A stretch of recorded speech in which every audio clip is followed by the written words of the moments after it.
kind of stuff are they giving you the most trouble about in terms of censorship? Is nudity or like language? waking up. Just getting out of bed in the morning? They just have it in their minds that they want to hire somebody, but they don't want any communication made. You know, they want to like make you into something.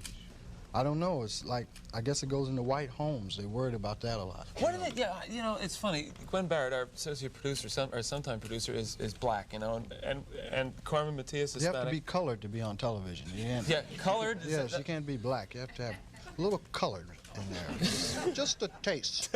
Tad. Yeah, just to keep it interesting for America. Yeah. Well, she said, we were talking about your humor, that your humor offends white people, and I'm not that easily offended. Like, I'm not coming from a spot where Richard Pryor is going to offend me. I think you have humor that makes us see a lot of the truth and laugh at things we wouldn't normally laugh at. I think that's part of what you're doing.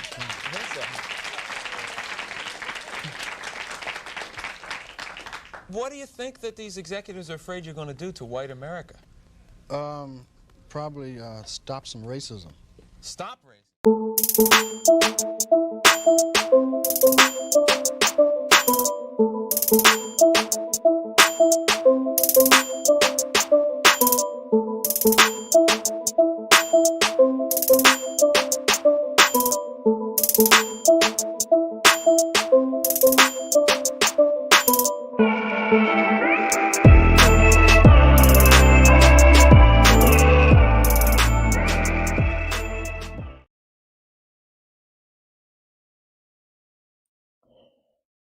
What's up, everybody?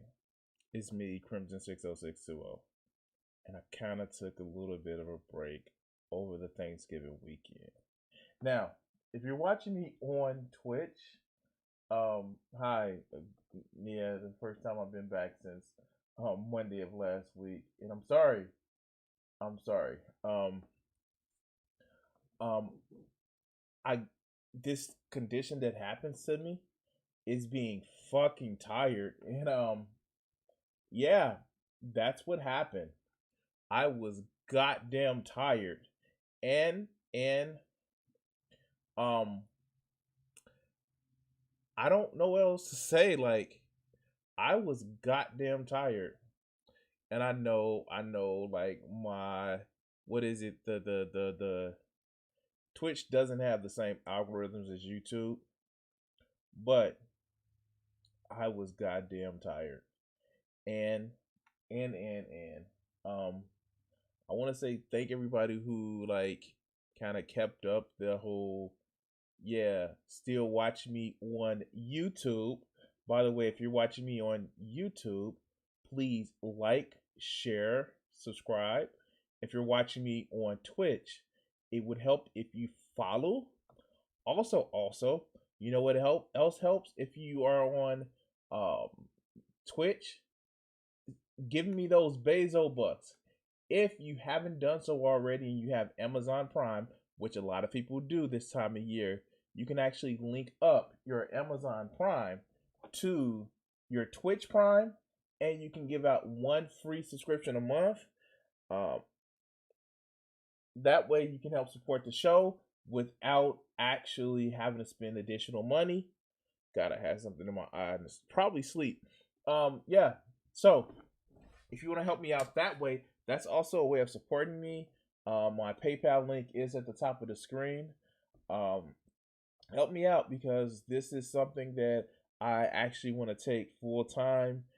Even though I have bills and responsibility and shit, I still want to make sure that if I can support myself full time, I can support myself full time doing this. Every amount of help can actually help me out. That being said, how was everybody's weekend? I fucking loved the 4-day motherfucking weekend. I don't know how much you guys understand that I loved a 4-day weekend. I loved making sure I can have a weekend for 4 fucking days. Let me see. And you know what? Let me just change this. Damn it, that's what it is.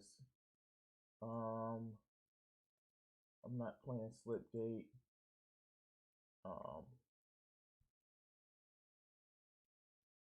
That's what it actually is. All right, cool.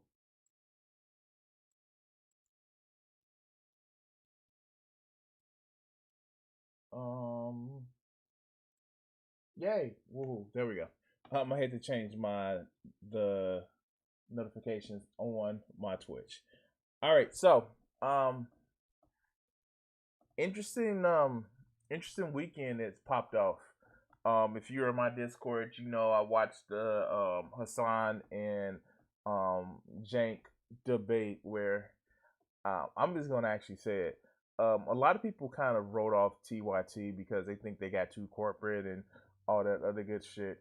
And like it was interesting to see a lot of the people realize that no, TYT is still radical. Just because they're popular doesn't mean they're radical. And a lot of people on the left kind of fear, oh, you're big, so you don't hold the same principles. Justice Democrats, anyone like in like yeah, no, the or we saw other shit that happens, the other shows that happened over the weekend. Ugh, there goes my alarm.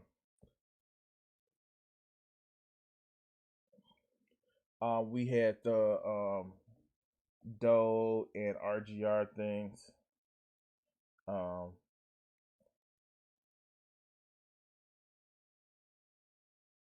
that was that was interesting.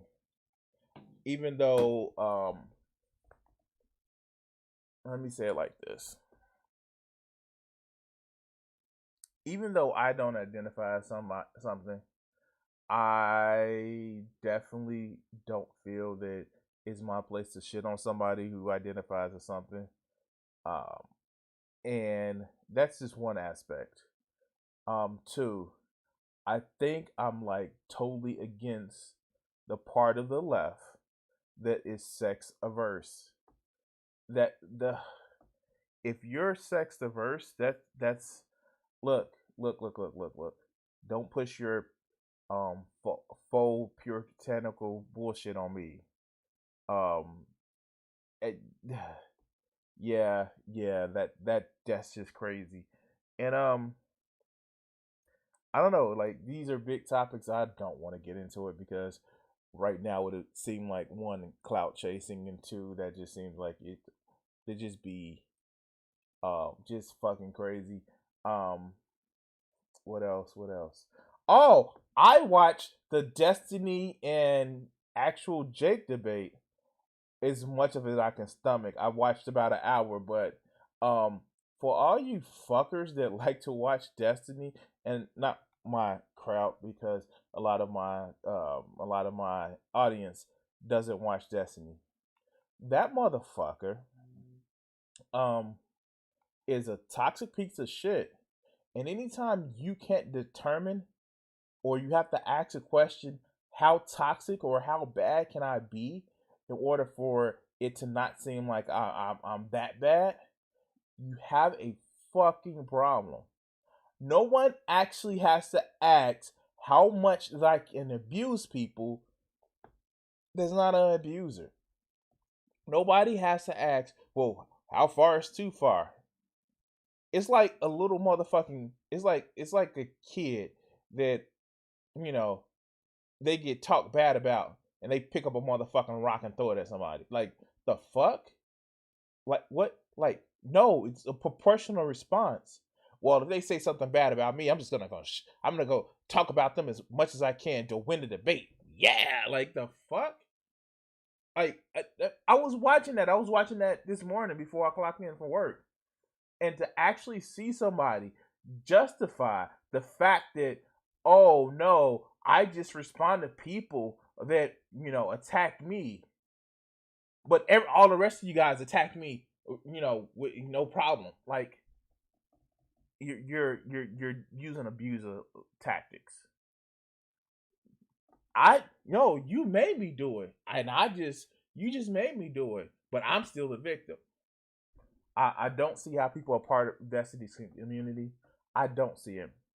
I don't understand that because one, it's not only just abuser tactics. It's one of those things where how do I put it? It's it's just one of those things where you actually just like you sit back and you listen to it and you're just awestruck. And I've always contended that Destiny is somebody who he's somebody who has a bully complex. It's I'm a victim, I'm a victim, I'm a victim, and any actions I take it is justified. And when you say like, well, here's a holistic view of what you're doing. No, I want specific examples. It's like the motherfuckers, and even with the RGR thing, it's like the people that of that ilk, um, they don't believe in causality. Like seriously, I'm taking it scientifically, but they don't believe what happened in the past affects the future. Well, I want this example here. Okay, here's your example. Well, I don't believe in that, but that don't talks about the whole opinion. Like, dude, causality exists. Yeah, causality exists. And this is some of the things that I was watching over the weekend. Um, of course, um, yeah, it's just some of the things that I watch and pay attention to, and if you ever um just this is just some of the things like I've even watched over the weekend. I was watching what was I watching? The Surfside building issue that happened in Miami. Like I watch a lot of strange shit. So I say all of this to say like I'm sorry I hadn't streamed Friday.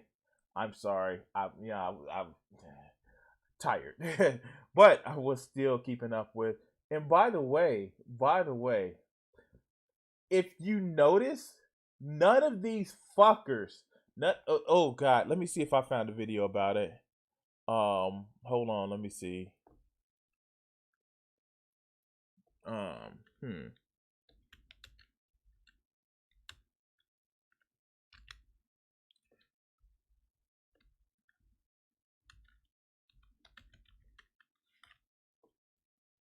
Um,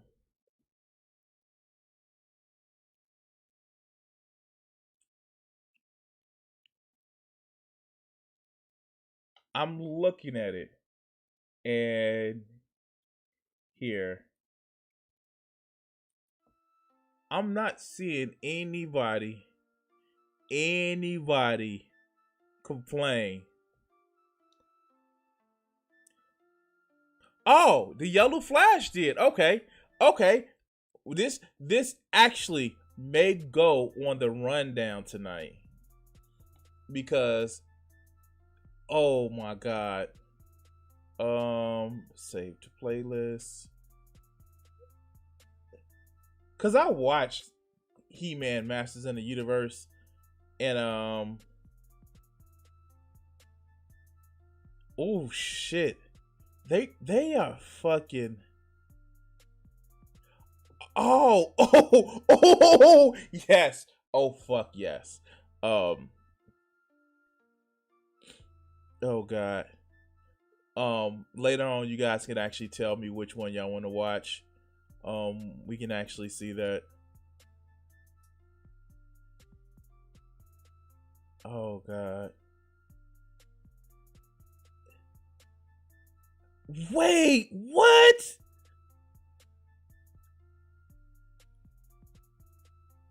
How did, like for real, this motherfucker made 3 videos about the Masters of the Universe.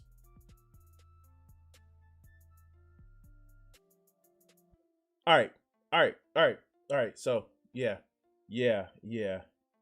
Um, that's gonna be interesting. We're gonna watch this video. We're gonna do a yellow flash tonight. We're gonna fucking do a yellow flash tonight. I'm calling an audible. I'm calling an audible on the yellow flash tonight too because like fuck that guy who thinks he can be anywhere near Minito's motherfucking name. Fuck that guy.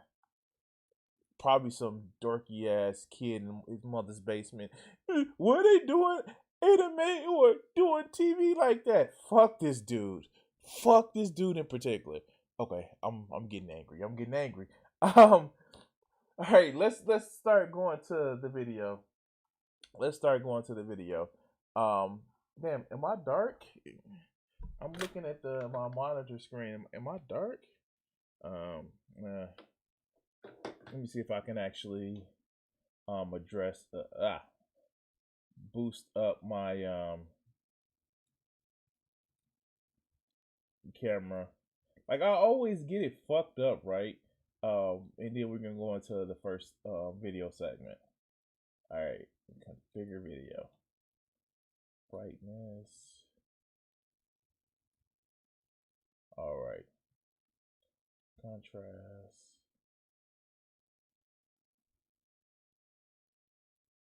All right, that should actually be good. All right, let's get into the first video, and we can go from there. All right, so I want to start off this a little bit serious, more serious than normal. Okay, and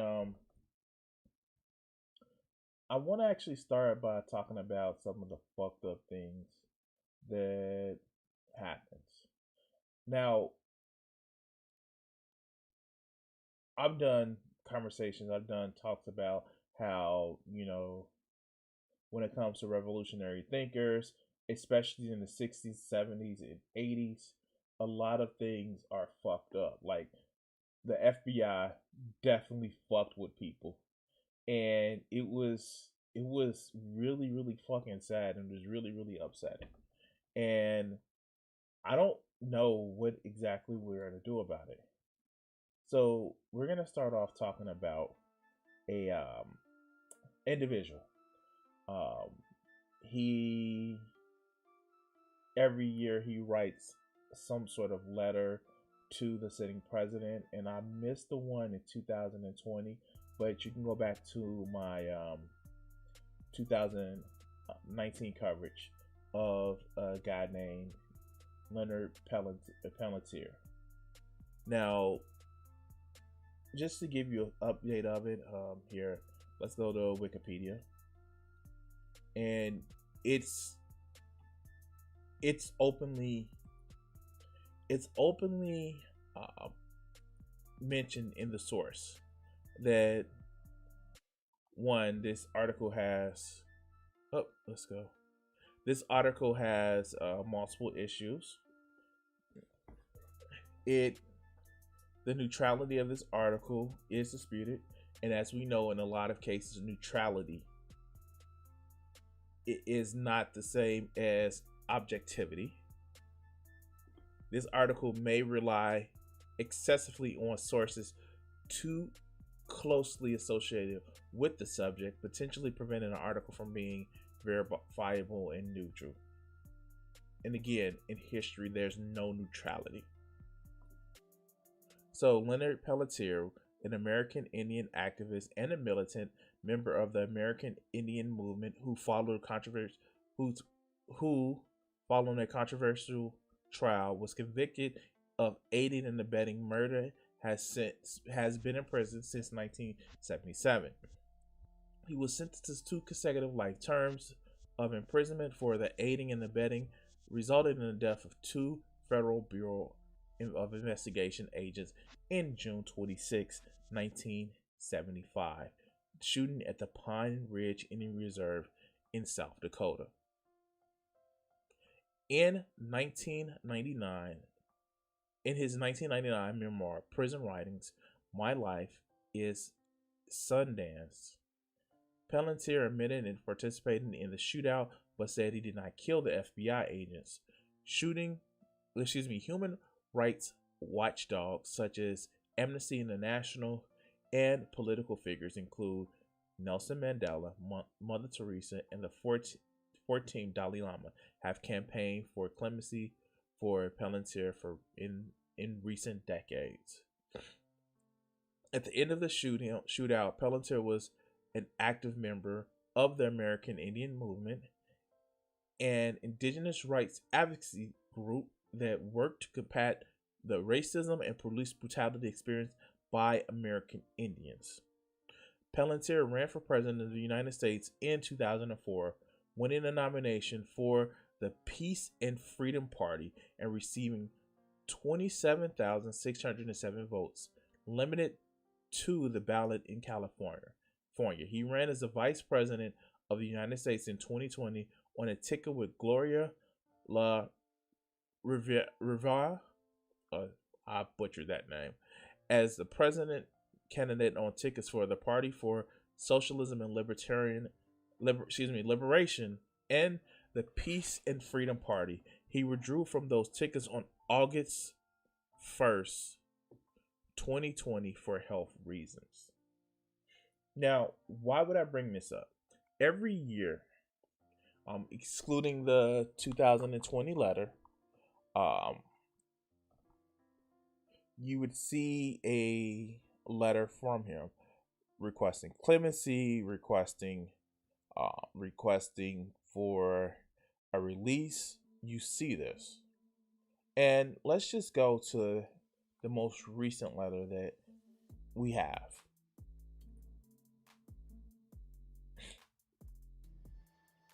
Dear President Biden and administration, release Leonard Palantir. This was written by Ruth Ann Buffalo. These are, I believe, the nations that she's a part of. This letter is sent to President Joseph R. Biden, Mr. Michael I'm not going to pronounce that name correctly. The Federal Bureau of Prisons, Mr. Merrick B. Garland, Attorney General, Mr. A. J. Keller, South Regional Director of the Federal Bureau of Prisons. Dear President Biden, Attorney General Garland, and Director Kavin Jala, and Director Keller. I know I've butchered that man's name. I apologize. We write to request the expedient release of an American Indian elder, Leonard Palantir, who is 77 years old and who has served more than 44 years in federal prison, some in solitary confinement, and numerous prisons across the United States. He suffers from severe health conditions such as diabetes and abdominal aortic aneurysm. An abdominal aortic aneurysm that can be lethal if ruptured. The Department of Justice issued a national response to the COVID-19 pandemic, authorizing the Federal Bureau of Prisons to release elderly inmates and those with underlying health conditions from federal prisons. Mr. Palantir is currently imprisoned in the Coleman Federal Correctional Complex in Florida. Given his underlying health conditions and age, we ask he may be granted clemency and immediate action be taken to release him from federal custody. Mr. Palantir was convicted and sentenced to two life sentences in 1977 for the murders of the Federal Bureau of Investigation agents Ronald Williams and Jack Kohler. The agents were killed on June 26, 1975, during a confrontation with members of the American Indian Movement on the Pine Ridge Indian Reservation. Many veterinary and procedural issues arose during Mr. Palantir's prosecution, such as one alleged key eyewitness to the shootings later recanting her testimony and admitting that the FBI had threatened her and her family. In a 1980 Freedom of Information Act ruling revealed that Mr. Palantir's lawyers that the prosecution withheld important documentary evidence that may have assisted in Mr. Palantir's case. Many legal experts have criticized the trials for its numerous due process problems. Appeals for presidential considerations of clemency by many distinguished individuals and organizations have not resulted in action. This further diminishes Americans' Indians' faith in the criminal justice system throughout the country. Given the nature of the case, however, support for Mr. Pelletier's case has been widespread and strong, including those who once were a part of his criminal prosecution. In 2021, former U.S. Attorney James H. Reynolds, whose office handles the criminal prosecution and appeal of Mr. Pellegrini, joined a movement that had garnered over 2,700, excuse me, 275,000 signatures on a petition requesting President Biden grant Mr. Pelletier's clemencies. We join the October 8, 2021 letter to your office by our U.S. congressional colleagues Raul M. Gervala, Barbara Lee, Jesus G. Chewy Garcia, Corey Bush, Emmanuel Cleaver II, Gerald Huffman, Teresa Lerger Fernandez, Rashida Tlaib, Palaya Jalapal, Betty McColeman, and Melina Stansbury, requesting that Mr. Pelletier's expected release and grant of clemency. It's kind of ironic that some of the people that's fighting are, people of the Justice Democrats and the squad, especially Corey Bush, who just got there.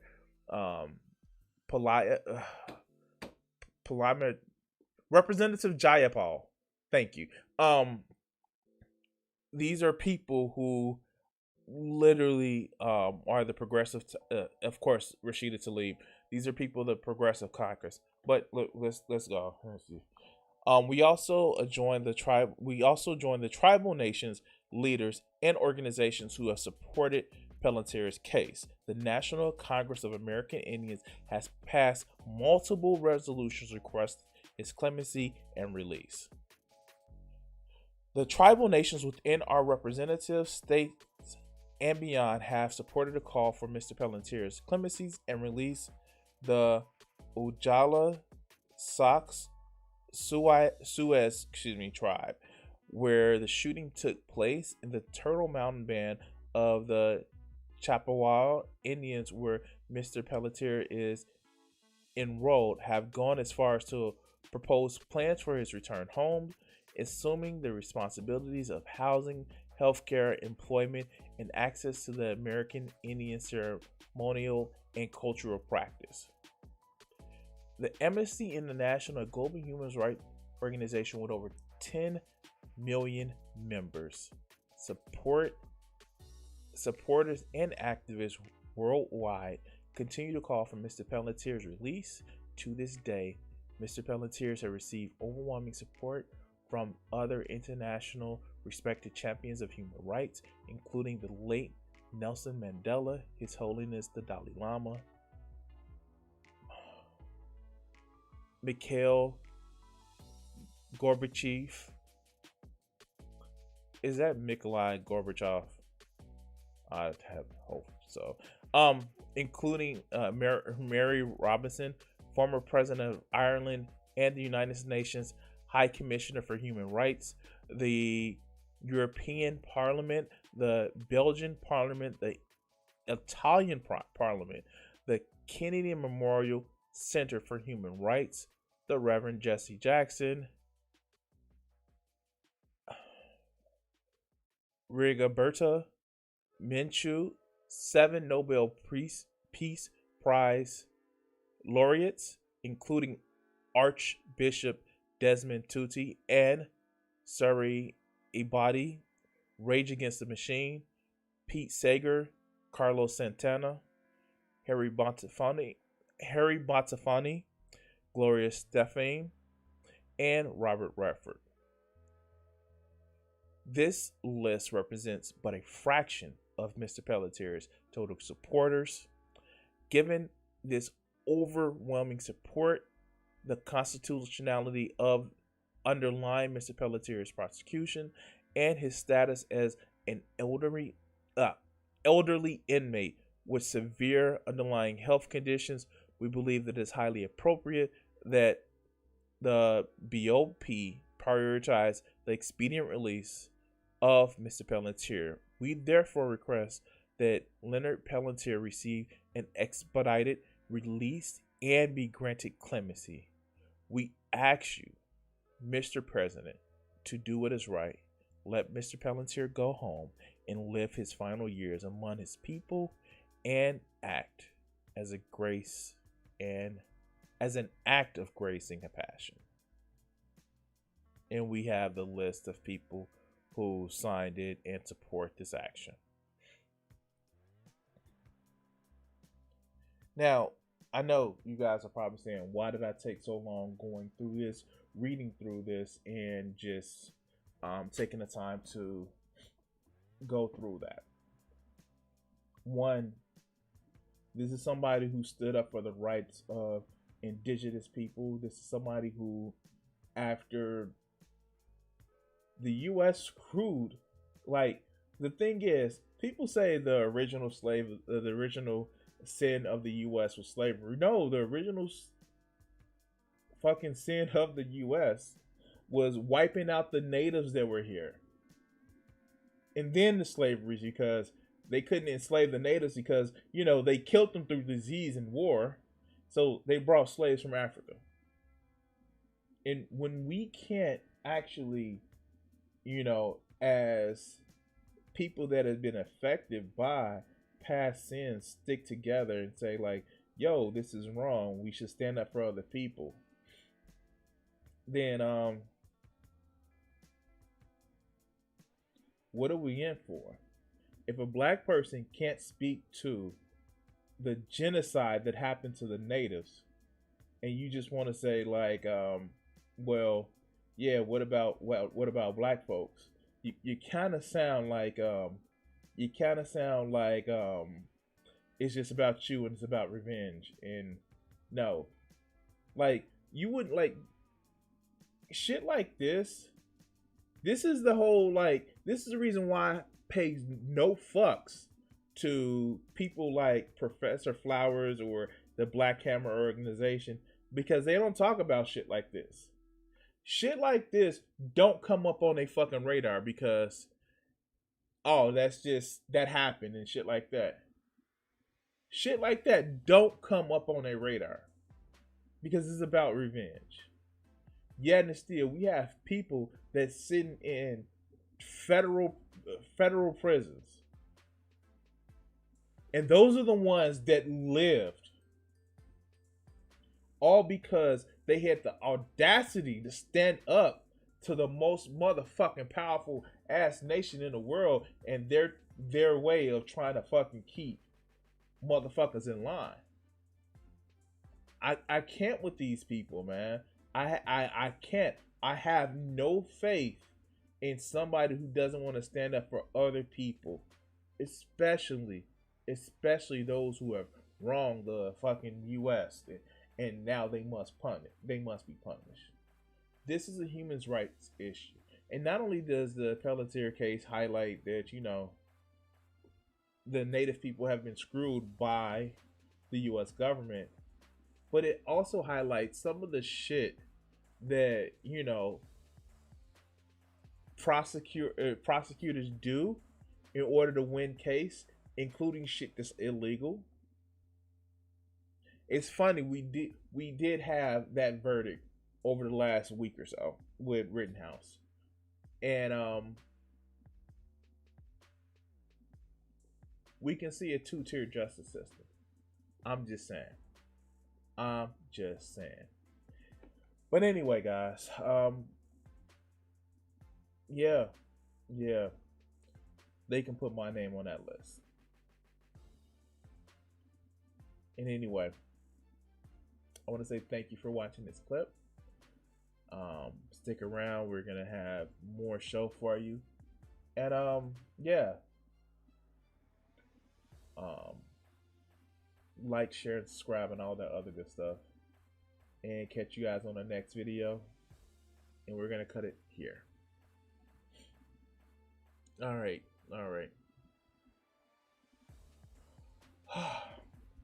Let's do something a little bit lighthearted. Um, yeah, let's do something a little bit lighthearted. Anyway, how's everybody's weekend been? Uh, I talked about my weekend, what I've been watching. I'm sorry, like I got caught up.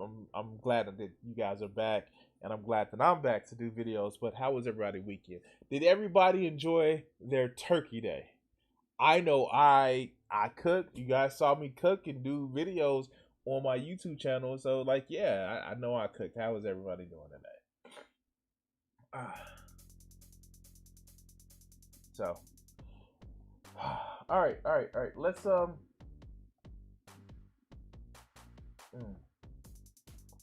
me do this.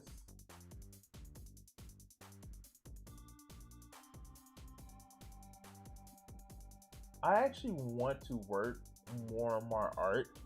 I have, you guys saw the last thing I did. I want to actually work on another piece that I had, but I can't find the original picture that I had. So I don't know what I want to do next as far as that, but I do want to work more on my art. I don't know.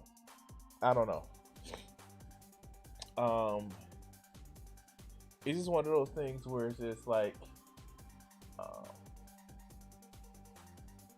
you know how you have the drive to do something, but you know you can't figure the time. But I think I got an idea of what I want to do next, and if I get some time off soon, you guys may catch an art stream. I'm just saying, you guys may catch an art stream. So yeah. All right. Let's get to the show. Let's get to the next clip that we're gonna do. All right, so time to put on the headphones. All right. We have seen a lot more of this cringy shit from Channel 5 News with Andrew Cunningham. And what we're gonna see now is a video that he shot, or video that Channel 5 shot, outside of the kind of in conjunction with the time that he did the Hollywood anti-vaxxers.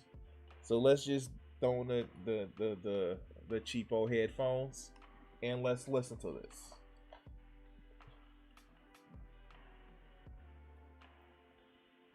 Now, the Oruro March for Reparations.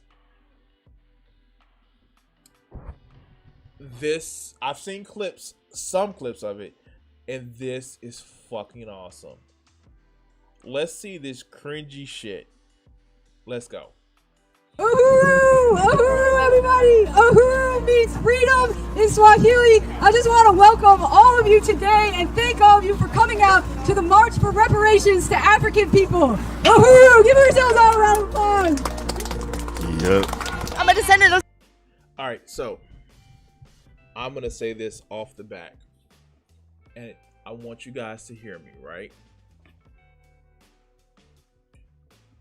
For people of African descent, we thank you. We really, really thank you. For those of you who are not of African descent, those who are not of Native descent, those who are not, you know, BIPOC people. And yeah, we want to thank you for your allyship. And I'm not going to be like some of these other people like, oh no, you don't really know how to be allies. That being said, you don't have to prostrate yourself at the feet of BIPOC people. You don't. It's cool. It's great. Like, anybody who's requesting that, fucking run. Because here's the thing. You're not your ancestors. You know, the same version of us aren't requesting that, and the ones who's like, yeah, you better treat us. Those people are bad. Those people are bad. But here we go. Let's go. settlers, and I believe in reparations in order to heal our nation. And we need to address racially based climate change in order to save our planet, in order to save this race. And we need to give reparations before we're going to be able to heal anything, including our planet. Okay, and this is what I mean. Like, you don't have to cry. You can have conviction with it. But this shit right here, it looks like you're cosplaying guilt.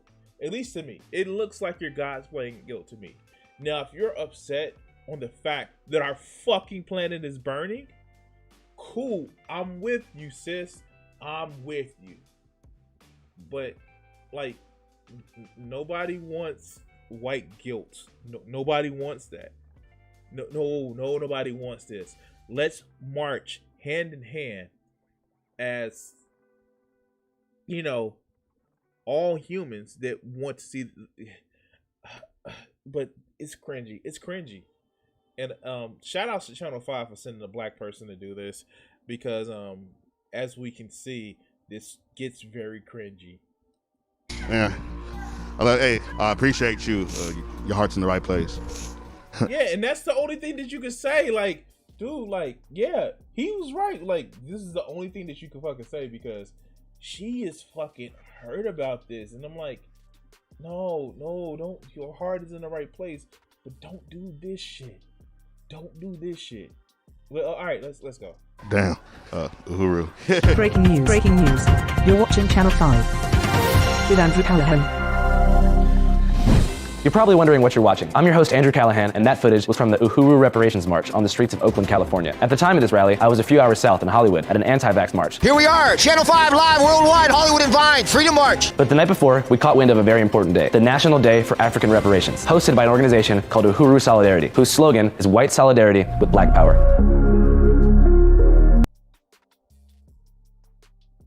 I have nothing to say about this picture.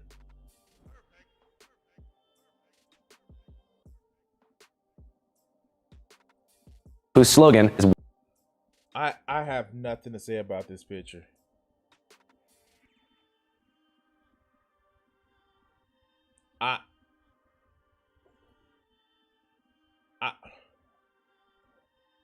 Dude, I get like, okay, all right, let's go. Is white solidarity with black power. As white people, we have always upheld the lie that America is the home of freedom and democracy. But the reality is very different. Long before Trump and the cries of fascism, African people were catching hell. Something is wrong with this reality. Because every opportunity and amenity I have has been at the expense of my black and brown brothers and sisters around the world. You owe money. If you don't give it, we're gonna come take it. Coming to take it. And I.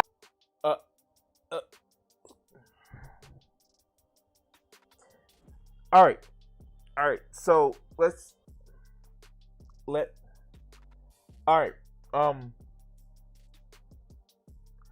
do this. Let's have this conversation. Now, there are some of the black community who want cash, reparations and things of that nature, and I can't shit on them for wanting that.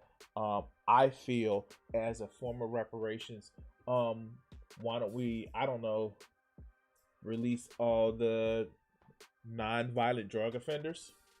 Like, period. Stop. Like, just release them and clean their fucking records. Let's take all.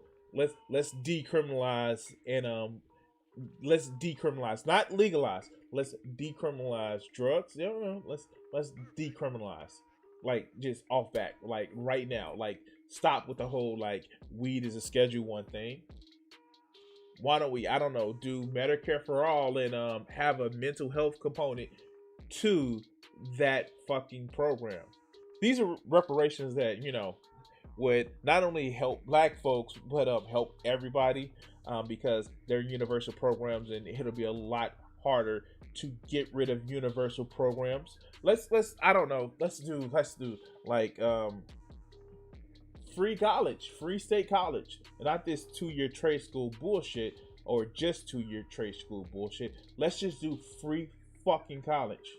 And here, those opportunity zones that Trump set up through the first COVID spending bill. Let's expand that shit and let's actually get funding to, I don't know, help revitalize neighborhoods where you don't have to have a fucking business, where you don't have to have business and investments into different housings or buildings and shit like that. Let's actually make it where, instead of having just abandoned buildings around different neighborhoods around big cities, let's actually let the communities buy those and turn it into housing for low income housing or no income housing and shit like that. Let's do that shit instead of just cash reparations just once. I don't know, maybe I'm thinking too far ahead, the whole making sure people have a place to live and start tackling things like food insecurity, shit like that. But that's neither here nor there. No.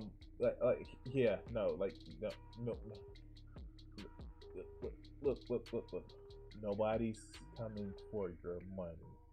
That's stupid. Oh, okay. All right, let's get back to the video.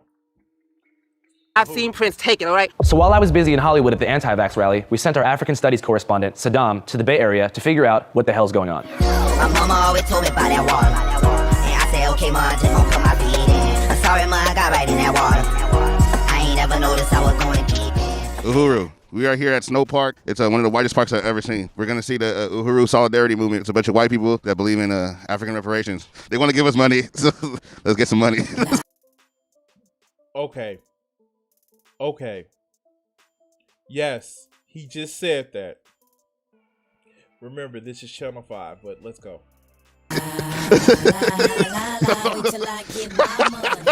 The United States of America was built on stolen land and stolen labor. The African People's Socialist Party was putting forward the figure of $4.1 trillion in unpaid labor. It's really... Yeah, this is very true. This is very true.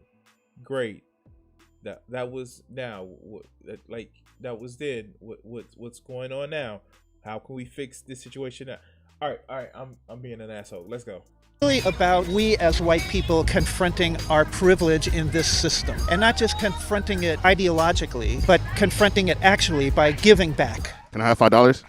Are you serious? Yes. You got change?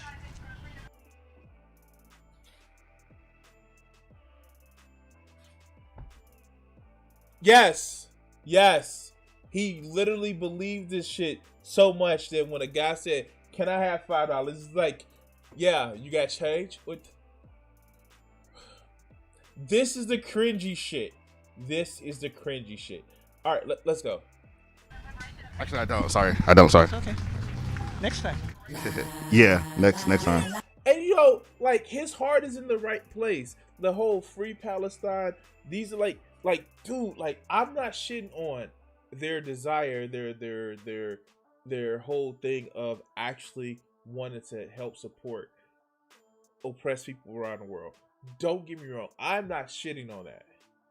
But to take it, that's like the picture of those people that were washing the feet of African Americans in the BLM process. No, don't do that. Don't do that. This shit right here, that's fucking cringe. You go from the extremes where people were objectified for being, and turned into objects for the purpose of chattel slavery to this.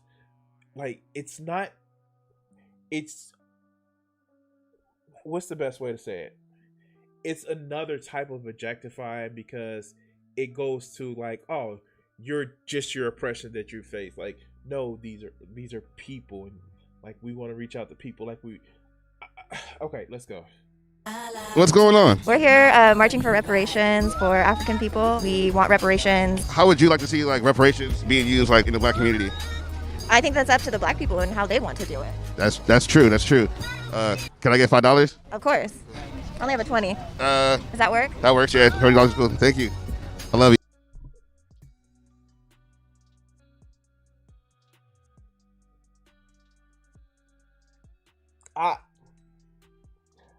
Yeah. Let's go. I love you back. Hey. We're with the Freedom Socialist Party, so we're a socialist, feminist, anti-racist, international party. Again, coming from an anti-capitalist perspective, we do think that redistributing the wealth is going to need to happen for any liberation to really happen. Hell yeah. Can I have $5? That's not the massive reparations. Where it comes from matters, and it needs to be paid by the people that have reaped the benefits. We are for reparations. So this is the answer that everybody should actually give. Look, check it out. Everybody that's not a person of color, no, that's black or indigenous, that middle class is struggling just to rest as everybody else. We're not coming for your fucking money. If I'm a streamer, I'm a YouTuber, Twitch streamer. If you want to donate to me because of my content, that's great. Thank you for that. I support that. That's supporting me. But this shit where people are just like, oh no, you're black, so I need to give you money. Don't do that. Don't do that. It's dehumanizing. Don't do that. Oh my God. And then it's just like, yes. She said it right. No, no. Let's get the motherfuckers who's benefit the most. I am so serious with this. Please, if you're an ally, that's cool. And I'm not gonna be one of those gatekeeping motherfuckers who say, "Oh, you can only be an ally this way. You don't really understand." No, that's stupid. Because everybody knows how it is to feel like somebody is pressing down on their neck, especially this day and age where income inequality is affecting us all. But this cringy shit, oh, can I get $5? And no, I only got change. Can I get this? That shit is cringy. And your heart may be in the right place, but it's let's tackle the system of capitalism that's fucking us all over. But let's go. Reparations. We are, actually working on, a pamphlet on what, the specifics should be, but reparations are a just demand. When you have people that were stolen from their countries and then tell them, oh, hey, you're free now, but we're going to still let people, discriminate against you. You need to make things right through reparations. And that's mega corporations, and it is the capitalist system. And I don't think I'd give you $5 if I had it, but I don't think it's for any individual who's part of the working class. Again, I don't have it the way I should have it under the system either. So it's not so much, I don't think, for any working class or per person to provide that personally, but to be in a movement that's demanding that happen at a systemic level. And again, tax the rich to get schools, tax the rich to make housing, tax the rich to pay for reparations. That's where I would come at it from. Yes, that is the correct way. Because once you start saying, oh, this white person has to pay, that white person has to pay, it causes animosity. That whole mindset of just oh no, just middle class white people have to pay for it. The fuck? They're middle class, the shrinking middle class. That is stupid. You know how much you have to be to make middle class? About 60 grand in most states in the US. And for you to sell somebody who's making 60 grand, it's oh yeah, y'all part of the oppressing class. They would rightly look at you like you're a fucking idiot. They would. And I'm sorry. I am fucking sorry. For you to actually expect that, all these motherfucking,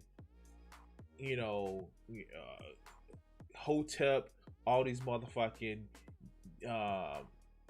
BHI motherfuckers who's yeah, this particular, just because you're white, you're holding us down. No, this shit is stupid. And that young lady had a very, very powerful message. You don't beat white capitalism by black capitalism. You beat it by socialism. But let's go.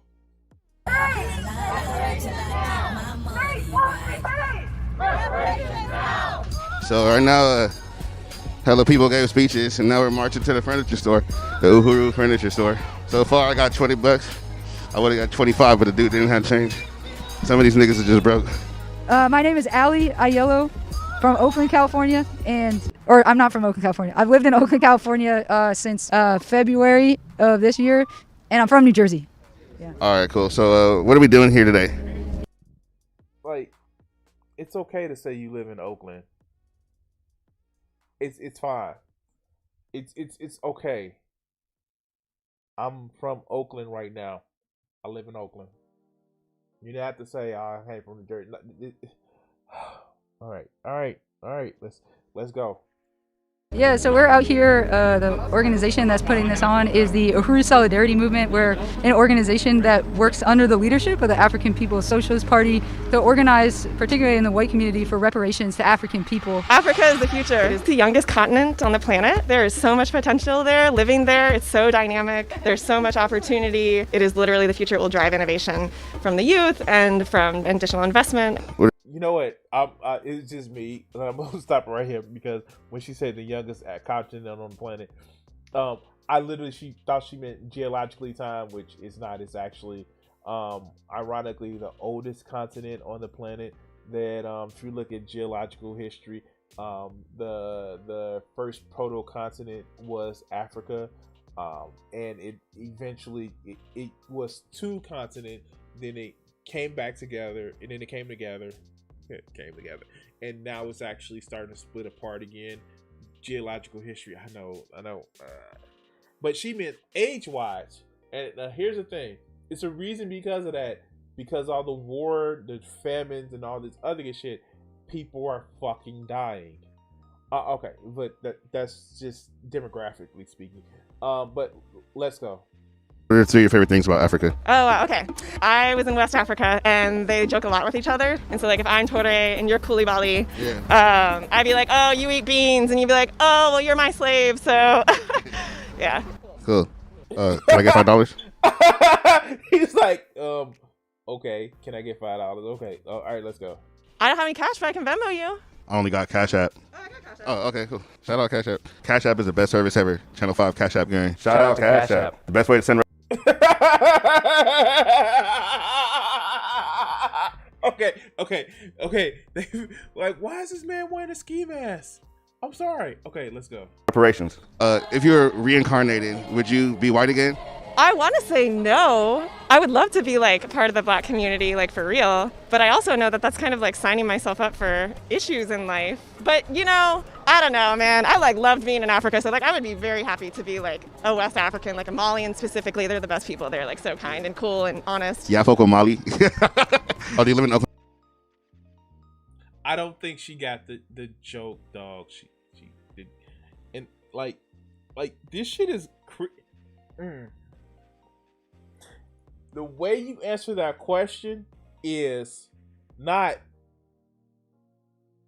I don't know, because being black is kind of disadvantaging. That's not how you answer that question.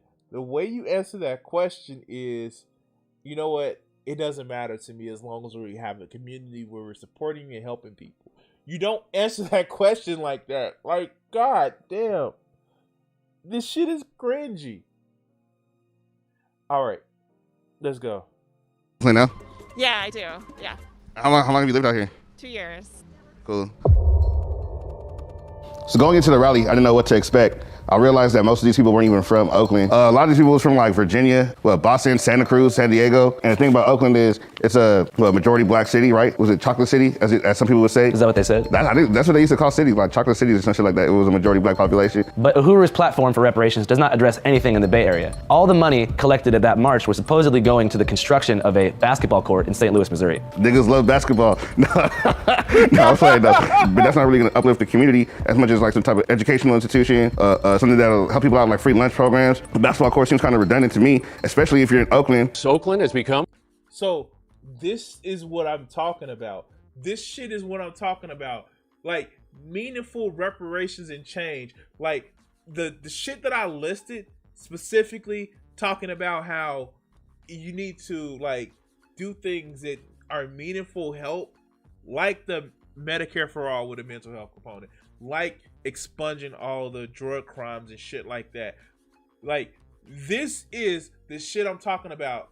but they're talking about a basketball court in motherfucking state. Okay, all right, let's go.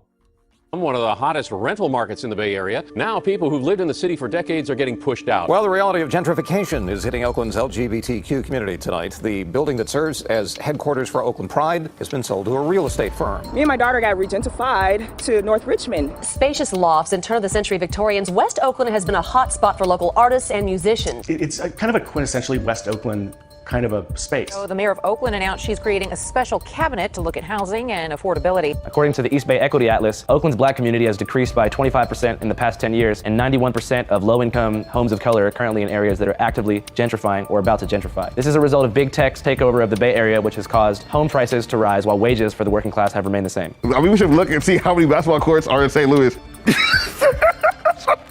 It just seems extremely racist to me. I don't know. A group of all white people go to historically one of the blackest cities in California, the home of the Black Panthers, and they want to collect money from other white people, but like not marching through white neighborhoods and build a basketball court so we can ball up. And this is the shit that I'm talking about.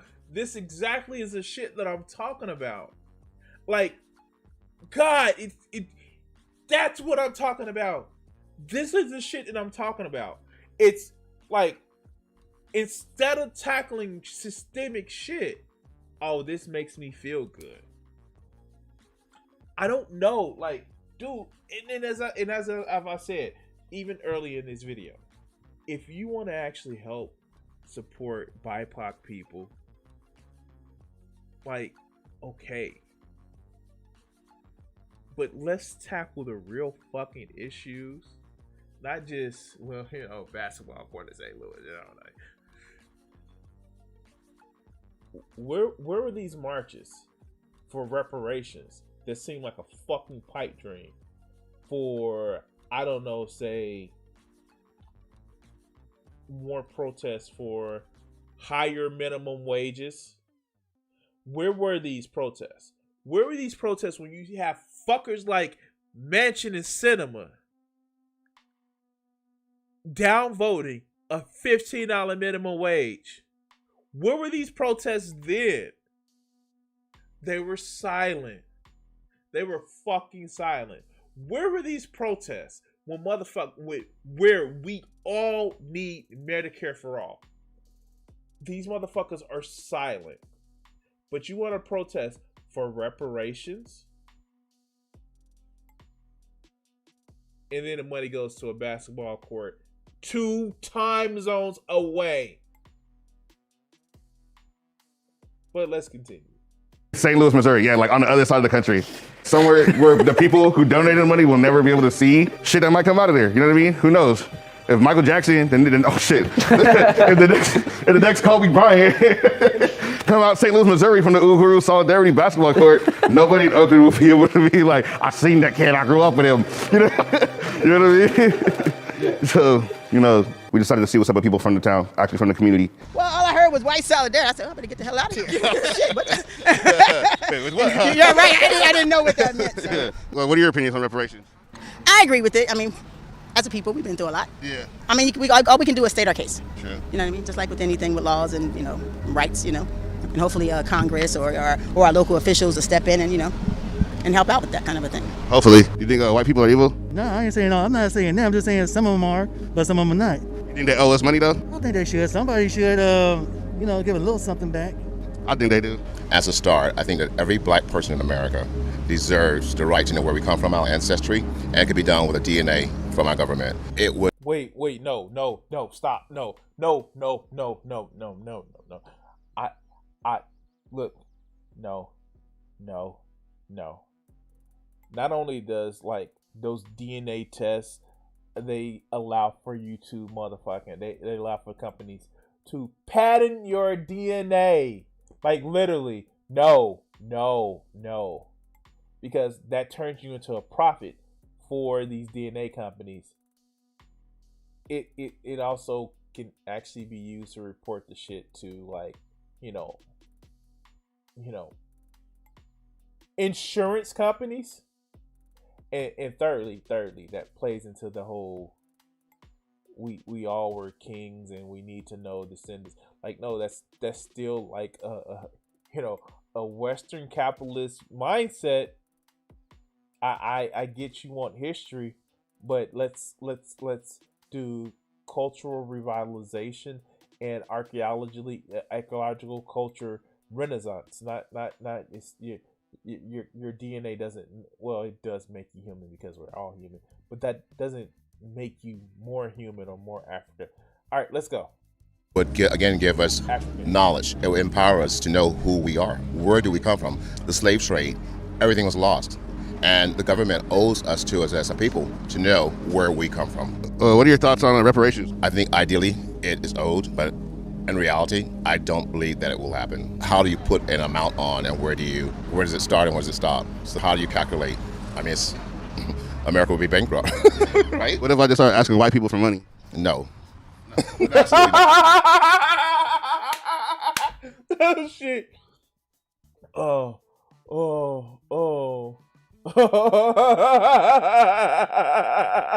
He's like, no, like, don't. It's like, why the fuck would you do something stupid like that? All right, let's go. I think that's a federal government thing. We just can't start asking, people where money is. He don't owe me anything. I got $20 so far. Bye. Reparations is not going to be, some sort of welfare check from the U.S. government, because how could a welfare check or some sort of payout or something like that ever meet the dollar amount that's been stolen from African people? How do you define what George Floyd's life was worth, in terms of the culture that he brought to the family, his role as a father, and what he brought to his community? So who controls where all the money goes when y'all collect reparations? The furniture store. I think it's a great way to raise money for the movement. They also have great stuff. Like, I've bought a lot of stuff from here. And so what does the furniture store do with the money? Well, I don't know exactly how they use the money, but I think they use it for like the same kind of thing that we're marching for today, to build resources and to invest in the Black community in the U.S. Yeah. Does it go to the basketball court? I'm not sure. Yeah. This is my first time volunteering. Oh, really? Yeah, okay. yeah. All right. Wow. And as Hell Satan said in the chat, this is like live LARPers. Like, okay. So let's actually just let's like just address this. This is the same things you see these fucking tankies like LARPing on the motherfucker. Oh, revolution! Like, how are you meanly changing it? Because I'm supporting this, or I'm doing a hashtag, or in some cases I'm giving money. Like, are you trying to help political change because you can't revolution your way into that shit without having a sizable force? No, we revolution. Like this is clearly just passivism in a way where it's just like, this is a way of, encouraging passivism. And the fact is, you heard it. She didn't even know what the money is going for. She's just like, girl, yeah, I'm giving money. This is my first time. It makes me feel good. Like, the fuck? This shit is crazy. And I'm sorry. Like, seriously, guys, I'm sorry. Where are these people that, can promote, like I said, a higher minimum wage? These people that should be marching for, like, I give it to, these are the people that march for the BLM protest, who's pushing for, police reform. And we need you out there every day. We need you out there advocating for this shit every day. And not just like, oh yeah, I'm doing this one thing that makes me feel good. And like, don't get me wrong, and I've said it, their heart's in the right place. I don't want to just take that away from them, that their heart's in the wrong place. No, fuck that. Like, it's actually in the right place. It's just that this shit is incredibly cringy. And no, I'm not okay with that. This shit is just like, I'm not okay with it. I'm not okay with it. But anyway, you know what you should be okay with? What's up, Joe? What's up? You should be okay with actually oh wow, 11 hours. Damn. Okay, I'm one to talk. After 8 hours of work, I'm doing this for another 2.5 hours.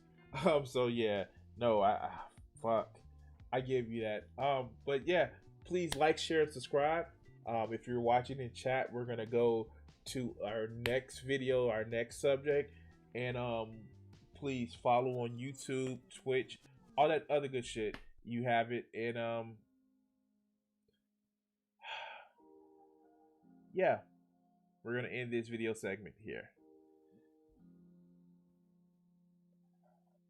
What's up? And I saw you come in during the last video segment.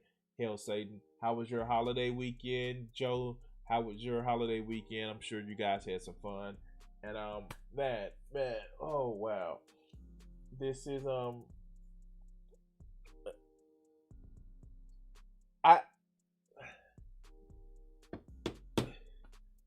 right, so I'm gonna say one thing about that, Joe. Oh, that's cool. When you have, and I've said this about my job too, when you have it where there is a constant need for people to do overtime, to put it quite frankly,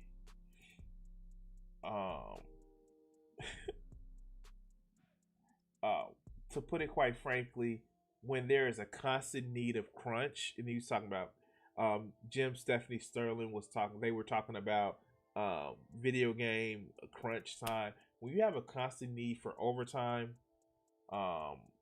it's really credit hours. Okay.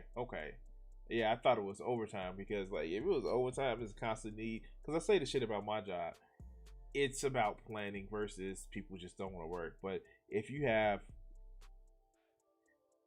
wait, are they not paying you for working 11 hours? What the fuck? Like, no, you get my 40. I thought it was illegal to have somebody work over 40 hours a week and not pay them for the overtime. That is fucked up. That is really fucked up.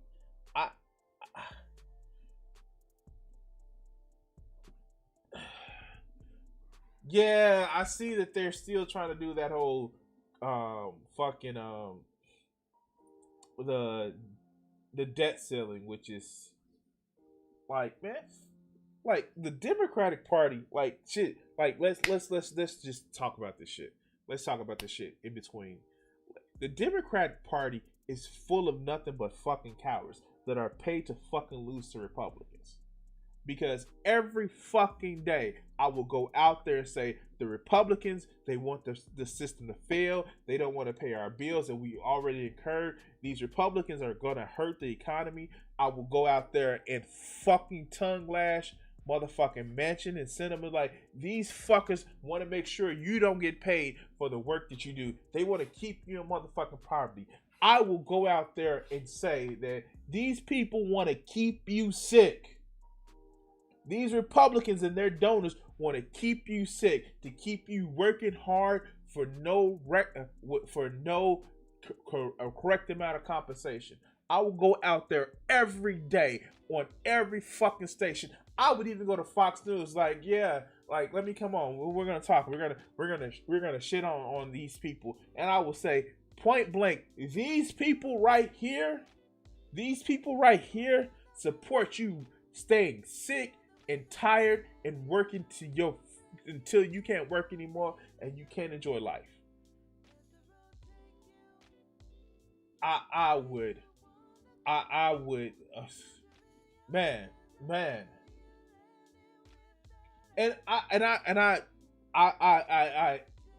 I fully appreciate the fact in the bill, in the infrastructure bill, that insulin is down to, they say what, $35 a month. But I would say, not only do you deserve these 6 or 7 prescription drugs to be lowered to actually make sure that you live another day. We need this. We need the ability to bargain for drug prices for all drugs. Like, man,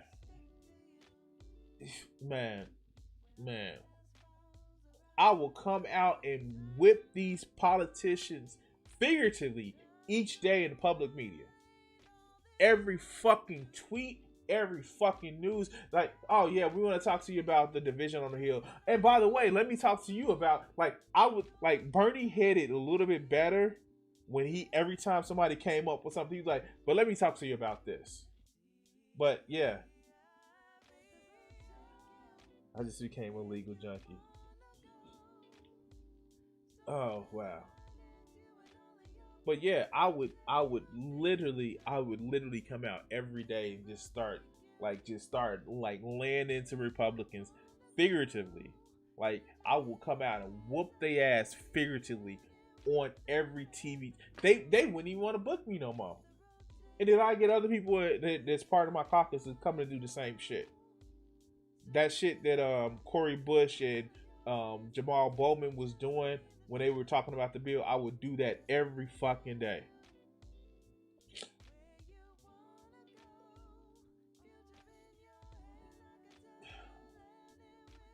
Oh God. You know what? I don't think the conservatives will actually do it, because it's a benefit for them to be able to say that will be the dog catching the car. That would be the dog catching the car, and once they catch the car, they wouldn't know what the fuck to do. They would lose out on so much shit. And yeah, no, I doubt that. And they know it. Like, there are smart people in charge of the Republican Party.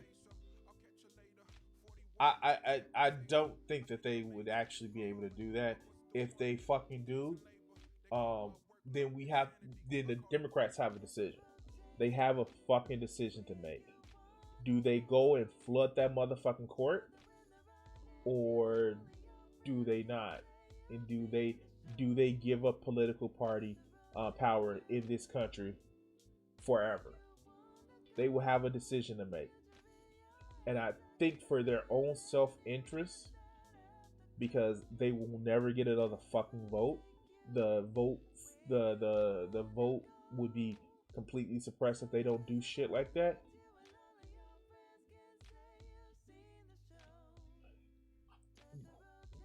Okay. Then they better switch to a fucking Republican. Because if the Democrats don't actually vote to make sure that court is packed, the filibuster is gone, they signed their own, obituary as a political party. Seriously. That's just the way it's actually gonna turn out. And I don't know what else to say about that one. I really don't. And it will be a sad day.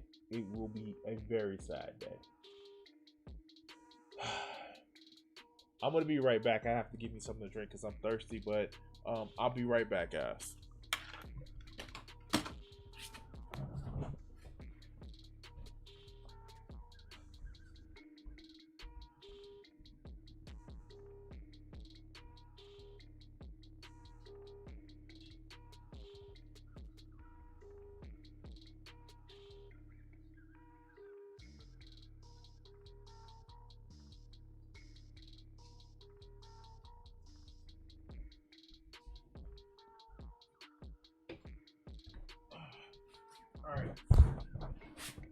All right, so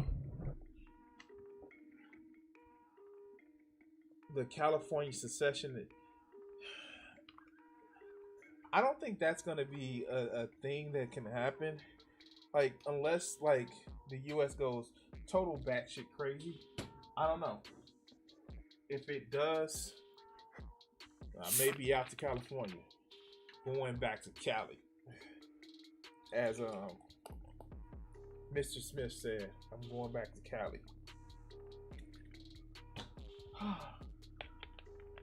Alright.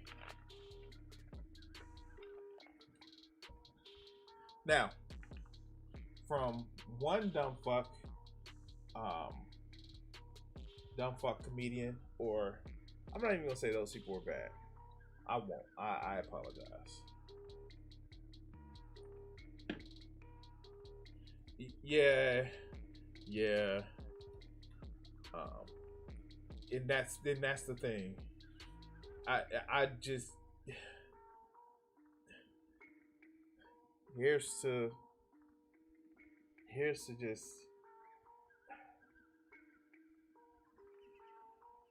here's to I don't know here's to what. I just want a motherfucking drink.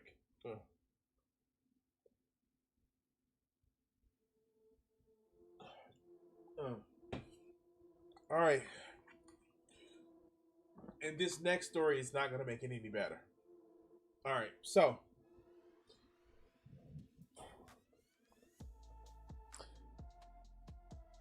there's this political YouTuber who, quite frankly, I fucking hate his guts. And you guys actually have seen me talk about him on my channel. It's Steven fucking Crowder. And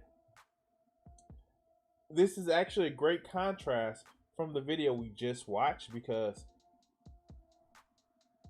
this is what I mean about requiring, like, this is a straw man that they build up in their head about what would happen if reparations would actually go through. Because shit like this. Now, let's make this a little bit bigger. After accusing black people of being racist against white people, Steven Crowder declared slavery was never racially motivated. You heard it correctly. Steven Crowder said that slavery, which created white people, was never motivated. You probably more black people.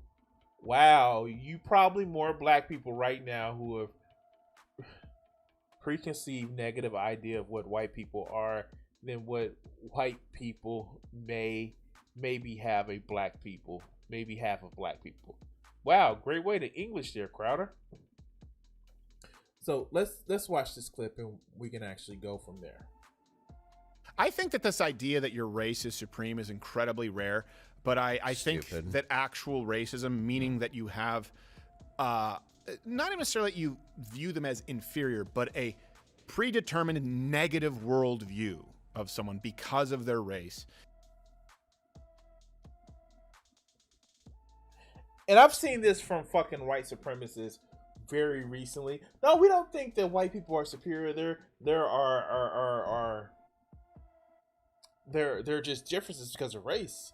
And some races are this, some races are that. And if you look at Asians, they're supposed to be smart and all that other.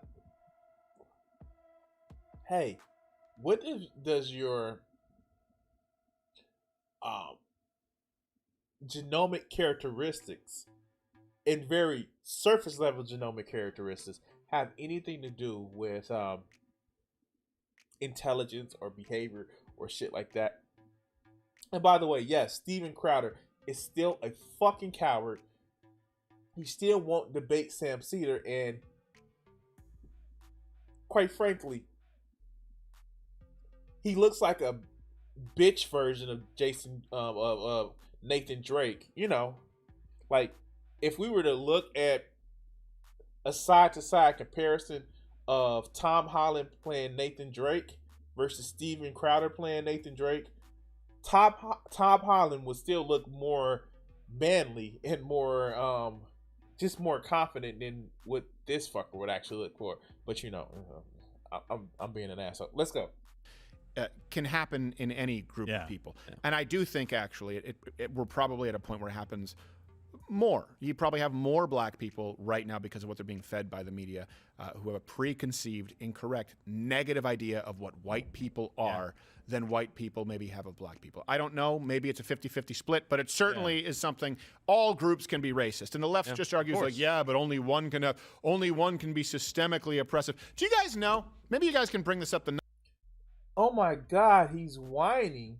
He's whining in a way that people present like white people. Oh my God, he's white. Oh my God, Steven, you're a man.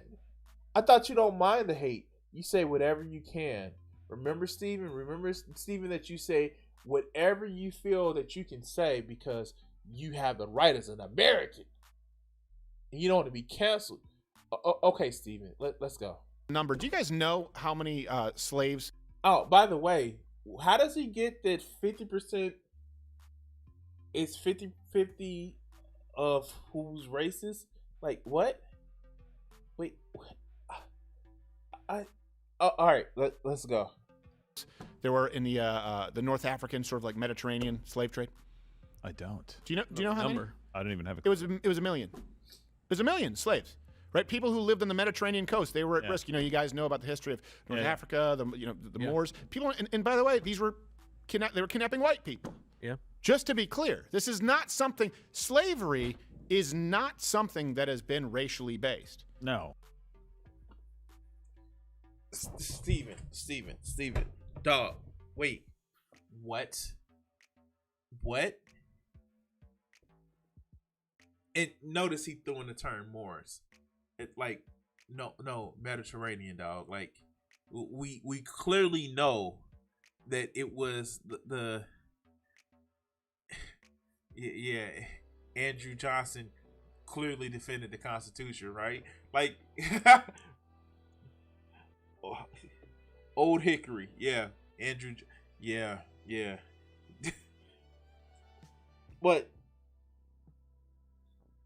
look at him like try to bait this whole thing. Like, no, the people around the Mediterranean were kidnapping white people for the longest time. If you were around if you were part of the Mediterranean area, even parts of Europe, you weren't considered white. Italians weren't considered white for the longest time, even during the slave trade. Like, we... Oh, you funny with that one. Andrew Jackson saved the Native Americans. Yeah. Saved them permanently. But yeah, no. Like, and this is the shit that I'm talking about. People that are so ahistorical that,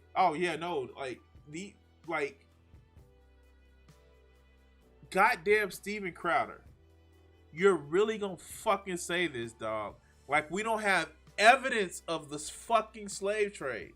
And yes, when did these quote unquote people that would kidnap white people, when was that happening? Was it happening during the medieval time period? Was it happening during the Ottoman Empire? Was it happening after the fall of Rome? When was this happening? But he's not going to say that. Ever. Now, it was codified into law because most slaves at a certain point in the United States were black, but you can look at other countries where they decided, oh, okay, now we're going to try and ensure that we maintain control over these slaves. And so, therefore, you look at what are the majority of slaves? All right, we determine them by skin color or ethnicity or where they've come from, like the Indian people were enslaved. He's just glossing over the fact that in order to create a slave justification, that white people were created. And even some of the people that are now considered white weren't part of that. Like, wow. Okay. Still people enslaved in the world today. Look, slavery is not uniquely American. It was never uniquely American. It still exists outside of the United States of America. All of this is true. Yes, that part is true. And this is one of the fucking tricks of these fuckers from the right wing. Because what they say is, oh no, it's not uniquely American. Good, yes, this is fucking true.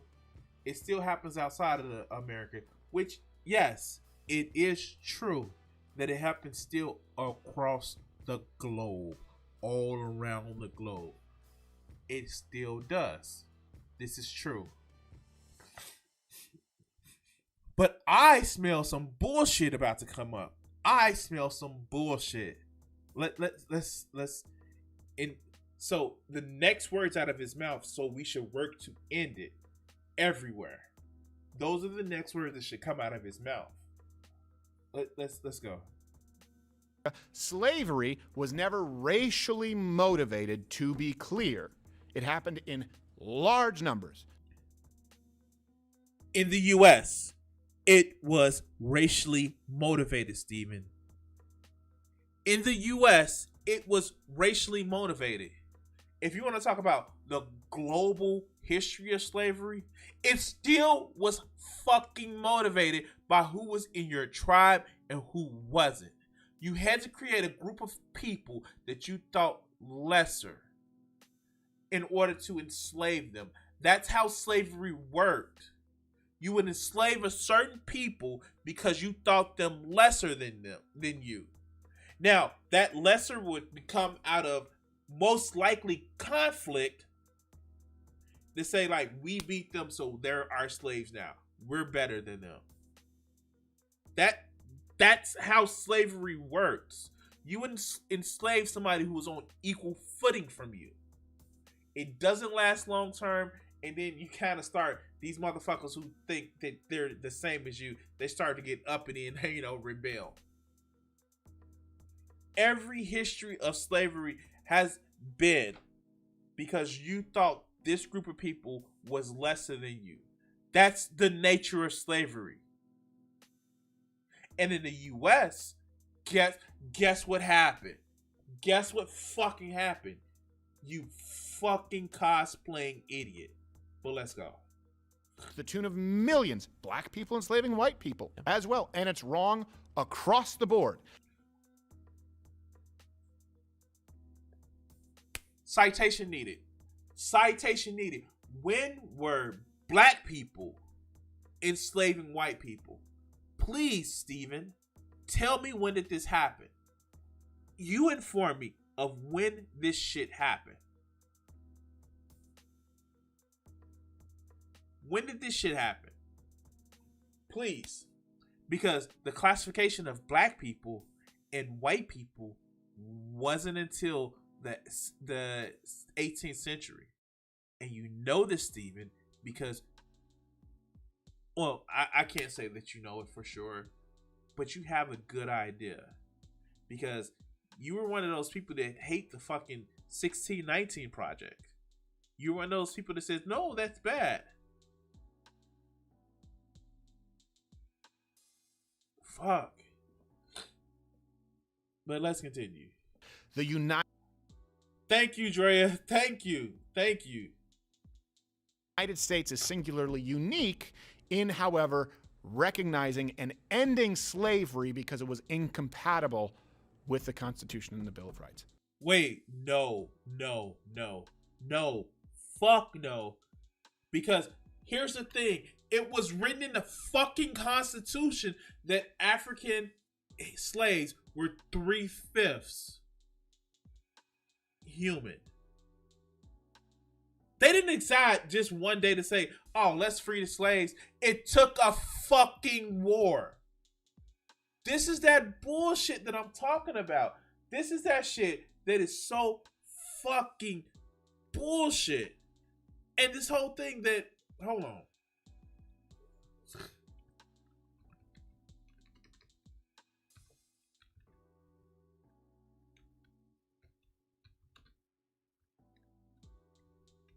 Oh, wow.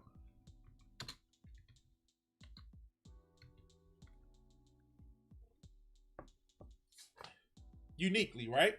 Uniquely.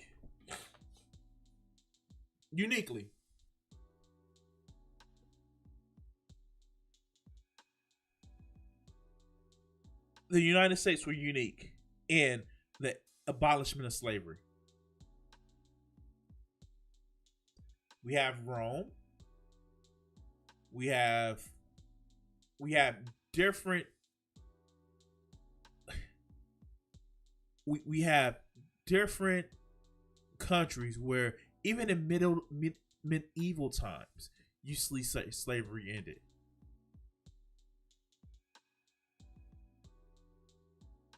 Places like Normandy, places like Norway, Ireland, these are when slavery were ended. France. Fucking France. all of this you see when slavery was ended. You see, even in the Ming Dynasty, all forms of slavery. And abolishes all forms of slavery, but it continues in China. Later rulers, as a way of limiting slavery in the absence of prohibitions, passed a decree that limits the number of slaves per household and extract a severe tax on slave owners. Like, this shit is fuck. Even if we go to the early modern age, Spain, like, you have even the Catholic Church saying, like, yo, like, no more slaves, right? England, this is before 1865. All of this shit. The Ottoman Empire even stopped forcing people to convert. Like, England, this is one of the reasons for the Revolutionary War, because England was going the way of slave abolishment.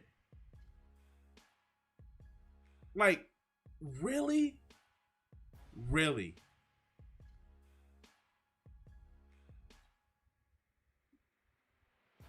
The Agrarian Society of Russia. Like,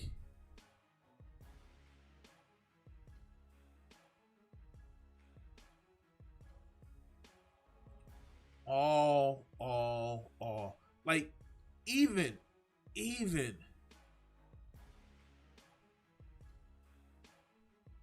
Like, you see this shit, man. You see this shit. But America was uniquely first in trying to resolve this shit. But if I go about this list, we can be here all day. So let's go. That is unique. People will say, well, they didn't really have slavery in Britain. Well, that's actually not really true. And certainly if you look at the English Empire, you look at what actually happened to these colonies, right? Yep. The United States didn't really have colonies. You look in France, of course. Wait, the United States was a colony. They outlawed it in England, and the U.S. was a colony that was still tolerated, but they were moving to remove it from all the colonies. Like, does he not? Like, I'm not even gonna say does he not know. Does his fucking base of fans not realize the bullshit that he's fucking doing? These people. All right, I get it. Not everybody's an autodidact, such as myself. I fucking get it. And I'm not saying that I'm a fucking scholar because I fucking watch YouTube and I read Wikipedia and shit like that. But there are basic shit that you can actually look up. These are basic shit that you can actually start researching. Like this shit is some of the easiest shit that, like, you can actually look into. But these motherfuckers who support this bitch ass motherfucker, who sit back and wear holsters in a fucking studio as if some motherfucking broke ass Nathan Drake. Like, this shit is unfucking believable. I bet he uses his gun to masturbate. Like, seriously, he goes and uses his gun to masturbate, and, you know, to fit his tiny penis in a hole and just masturbates. It's his own masturbator. Like, all right, Mutant. All right. And I'm gonna hop on a little bit later after the stream. I'm sure you're gonna be there. I'm sure you're gonna stream tonight. But yeah, like, this is the shit. Like, oh my god. Like, okay. Let's go. They had rules for slaves, and they had sort of loopholes for servants in England. They still have slavery in African countries and in the Middle East. It exists across the world. Yeah. And you see that, like, this is the shit that I'm talking about. Oh, no. white people, they didn't do real bad slavery, but there's still slavery in the Middle East. There's still slavery in Africa. But white people, they just kind of had to deal with it. They just kind of like, oh my God. Oh God. Wow. But we're almost finished this clip, guys. And when you look at why they changed it or slavery was ended, it wasn't ended because all men are created equal. It's for the same reason when people try and say, oh, wait, hold on a second. This is something I was just hearing the other day, and maybe we'll do a whole segment on this. People constantly try to, if you go to college, university. If you go to a place of learning about history and facts and reason and interacting with people for, that's outside of your community group. Yeah, no. If you go there, like, it seemed wrong to me. And I'm convinced, I am fucking convinced that one of the reasons why, and this is a little bit conspiratorial, okay? This is a little conspiratorial. But I'm convinced one of the reasons why the motherfuckers on the right don't want more college acceptance or college, or college attendance is because they know stupid shit like this would be blown out of the fucking water. Because here's the thing, they fucking hate knowledge. They fucking hate motherfuckers who are expert in fields. They hate learning. Partly because it makes them feel inadequate. Partly because it ruins the indoctrination. I really fucking think that they hate this shit and they would do anything they can to limit you to your box, to say these different people over here are scary and you need to be fearful and you need to like not actually interact with other people, because it keeps dumb fucks like Steven Crowder keeping them with making money and shit like that, all to make you feel scared and alone, and everybody's all about getting you, and you have to wear gun holsters to make yourself feel like a man. But let's continue. You guys can let me know in chat. You guys have probably heard, right? You've probably heard that property rights are rooted in slavery. Yeah. In owning slaves. Okay, hold on a second. Here's the thing. Wow. Other countries at that time had slaves. Okay? Other countries had slaves. The United States had slaves. Okay. The United States created property rights, which eventually extended to free slaves. These other countries didn't create property.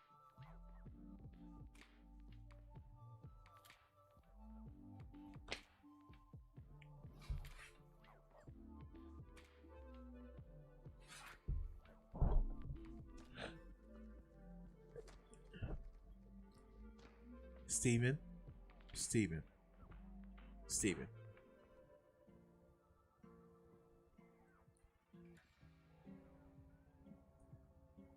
What were the slaves considered?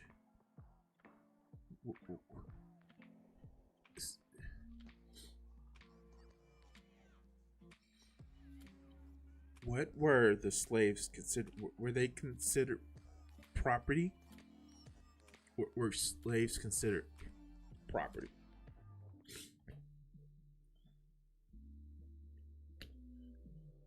Were slaves considered property, so much so when they were freed, the U.S. government paid reparations to slaveholders of states that they just fought a war with because they saw slaves were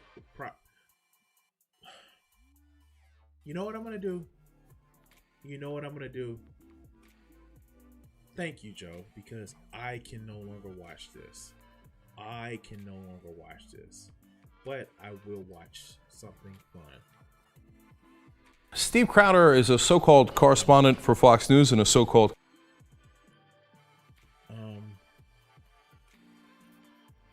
Let's watch some fun shit. Here we go.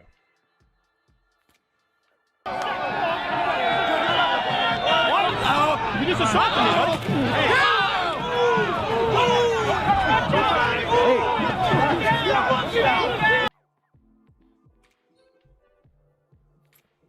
I can never get old. That never gets old with me. Let's watch it again. Let's watch it again.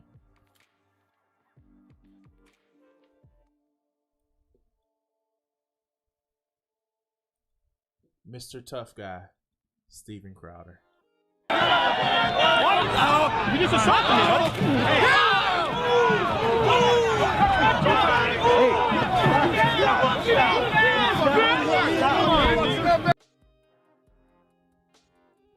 That was just so delicious. That was so delicious. That was so delicious. Fuck Steven Crowder. Fuck him. Fuck the horse that he rode in on. Fuck the road. Fuck the plane that he flew in on. Fuck Steve Crowder. And yeah, never mess with old Union folk. Now, at that time, Steven was like, I want to say early 20s. And we know he's actually trying to compensate for, Steven Crowder's, his whole daddy issue, that's happened with him. But, no, he's trying to please daddy. Like literally, he's trying to, hold on, Cold Feet Crowder. And if you guys haven't seen this, I'm gonna actually do this. And shout out to Amen Animation, because this shit is fucking crazy. And we're gonna end the segment with this. And here we go. Shout out to Amen Animation.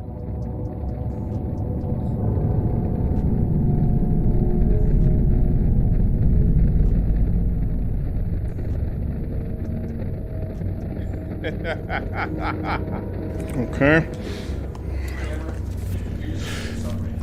Right. All right, let me check this. Okay. All right, I'll give you a countdown and then I'll 3, 2. All right, okay, I'm really glad to have my next guest on the show. And I've always said this, I always respect people who enter into the arena. Enter into the arena. Okay, let's go. And we've had a lot of debates on this show, which is different from like a Change My Mind where we sit down and have conversations. But I do appreciate the guy making the time, because a lot of people haven't. You know him, some of you like him, and some of you don't. Same can be said for me. Ethan Klein from H3H3. Ethan, thanks, man, for making the time. You're very welcome, and I just want to say, I know you called me, you said that I would be a layup. I think I used something like that. Yeah. I think you're right, because I don't think I'm a very good debater. By the way, if you didn't watch the actual real video that this came from on H3 production, go back and watch it. It'll be fun. You will actually see how much of a coward Steven Crowder is. But let's go. I think you know that. So I didn't want to make it too easy for you. Oh, okay. So I've prepared. Okay. Yes. All right. So what we were going to talk about is the initial quote that happened. I think he's looking off there. The initial quote that kind of was turned into a little bit of a meme, which wasn't intentional, and was you saying you don't even have to think about it regarding the CDC. And I disagree with that. I think people should think about it. I believe. And we'd talked about this through Playful Ribbing and an aggregation of medical authorities and scientific voices. Now, this is the actual real audio taken from the stream. And Steven is doing a whole lot of word salad and bullshit like that. But let's go. To make an informed and rational decision. So where do you think that I'm wrong on that? Steven, do you know that the Spartans are like practice man love with children? Oh, geez. Okay, so this is what's going to happen. What did I tell you? He was going to do anything he could to avoid. Oh, there he is. Oh no, Sam Cedar. What a fucking nightmare.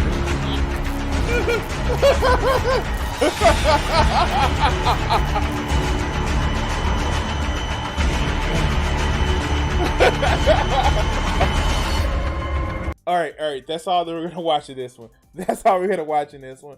Hey, if you haven't done so already, I'm gonna actually put this in the watch. Go ahead and finish watching the clip in the show, the clip, because aiming animation is actually great for this shit. But yeah, no, fuck Steven Crowder. It's cowardly ass. Fuck him in particular. Anyway, guys, I want to say thank you for watching this clip. Stick around if you're in live chat. We're gonna do one more video, I promise you. And thank you guys for watching, and we're gonna cut this video here. All right. So, oh man. All right. So, yeah.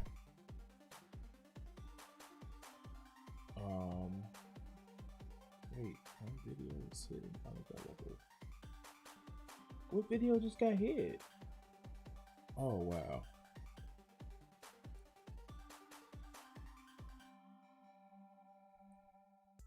Wait, a video just went. Oh my god. All right. So,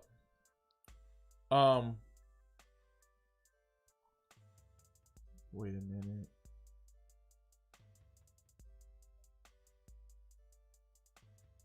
I don't know.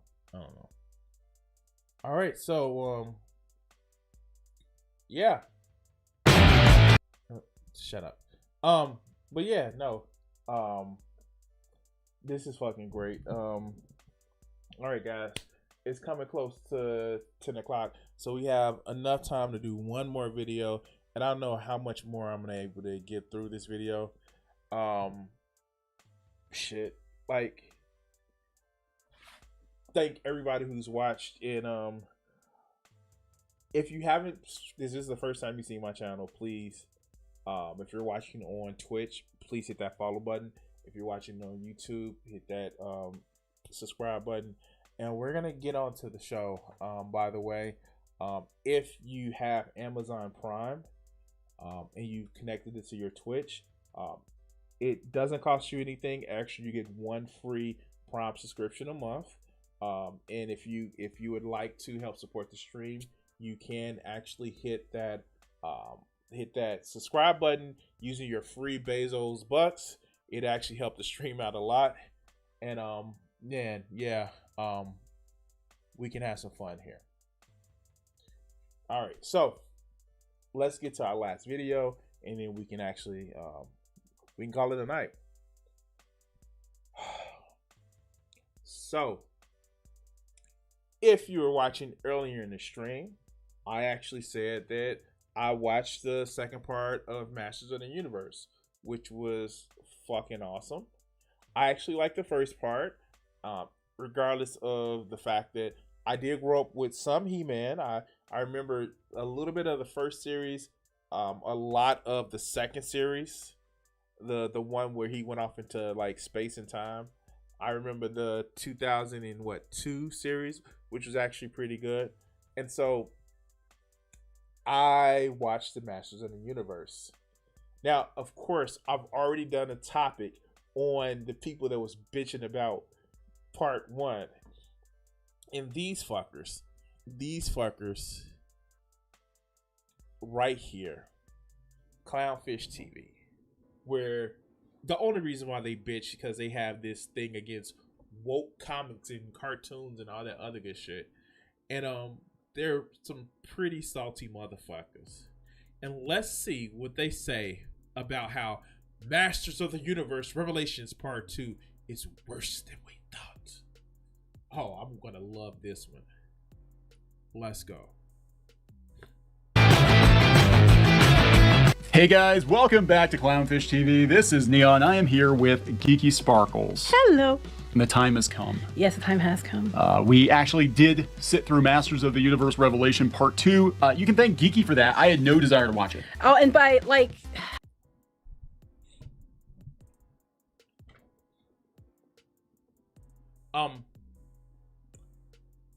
Okay. If you didn't like the show from the first part, why the fuck would you watch it for the second part? Is it for clicks? Is it for views? Is it to complain that, oh, it's too woke? Is that what it is? And like, don't get me wrong. Like, okay. Masters of the Universe Part 2 went full, like, Nietzsche. Like, went full fucking Nietzsche. And I knew that there were some people who were fucking super religious that were gonna fucking hate that. The whole, there's no design to the universe, it's just chaos and death. Like that nihilism, that existential nihilism that was expressed towards the end of the shit, some people can't cope with that. You had Skeletor that was like, oh, fuck it, like, you know, kill He-Man. And then you had other people that was just like, oh shit. But let's get to the show. Halfway through, I'm like, is it over yet? It was pretty bad. It's not good. I'm putting it mildly. We're gonna talk about it. Wait a minute, I just want to let you know before we're gonna do spoilers, but this isn't a spoiler. I have a new drinking game for you all. Take a shot every time someone cries in the second half of Masters of the Universe Revelation, because if you do, you'll die. Yeah, there is a lot of crying. There is a lot of crying in this. Wait, what? What? Okay. So before we proceed, if you haven't seen Masters of the Universe, spoilers ahead, and they're gonna fucking ruin it. Like, okay. Oh God. Wait, are they talking about literally, you know, humans like characters with emotions and dealing with loss and dealing with you know, those pesky little things called emotions? They're really shitting on that? A lot of the loss in Masters of the Universe, their parents mourning the loss of children, or children mourning the loss of parents. They're parents! These two fuckers are parents. They're parents. They are parents. And if you watch Masters of the Universe, a lot of it has to do with parents letting go of their children, or children losing their parents. They're parents.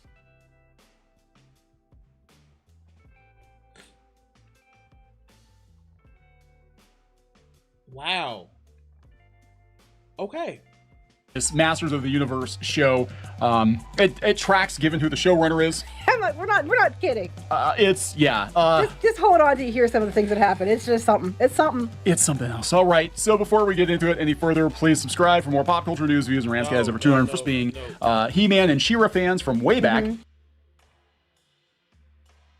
Oh, I don't slap. Well, that's not true. I just close my fist. And we put some rumors out there that turned out to be pretty much dead on. Mm-hmm. And Smith. Wait, they literally admit to putting rumors out about Masters of the Universe? What? Okay.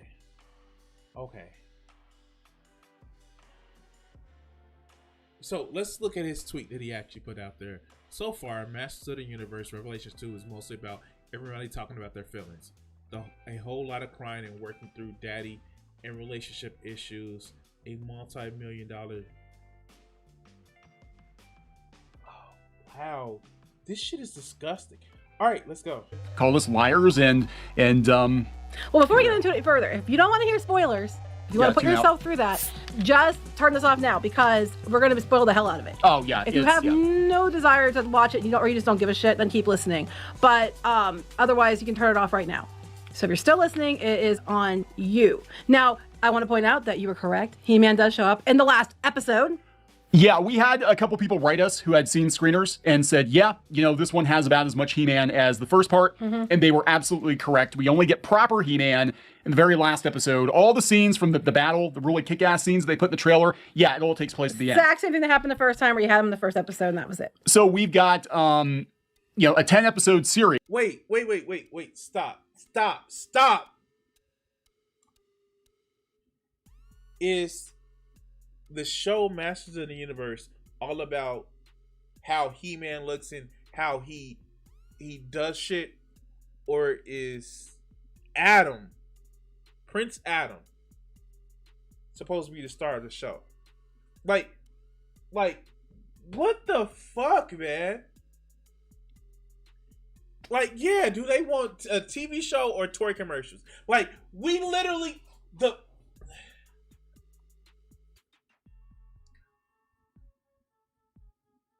I don't get it. I don't fucking get it. Do you just want a He-Man action figure to come up and just like these are the motherfuckers. These are the motherfuckers that will complain about a Superman comic book actually only having don't have much of Clark Kent, but just has Superman. Only has a little bit of Superman and not talking about Clark Kent.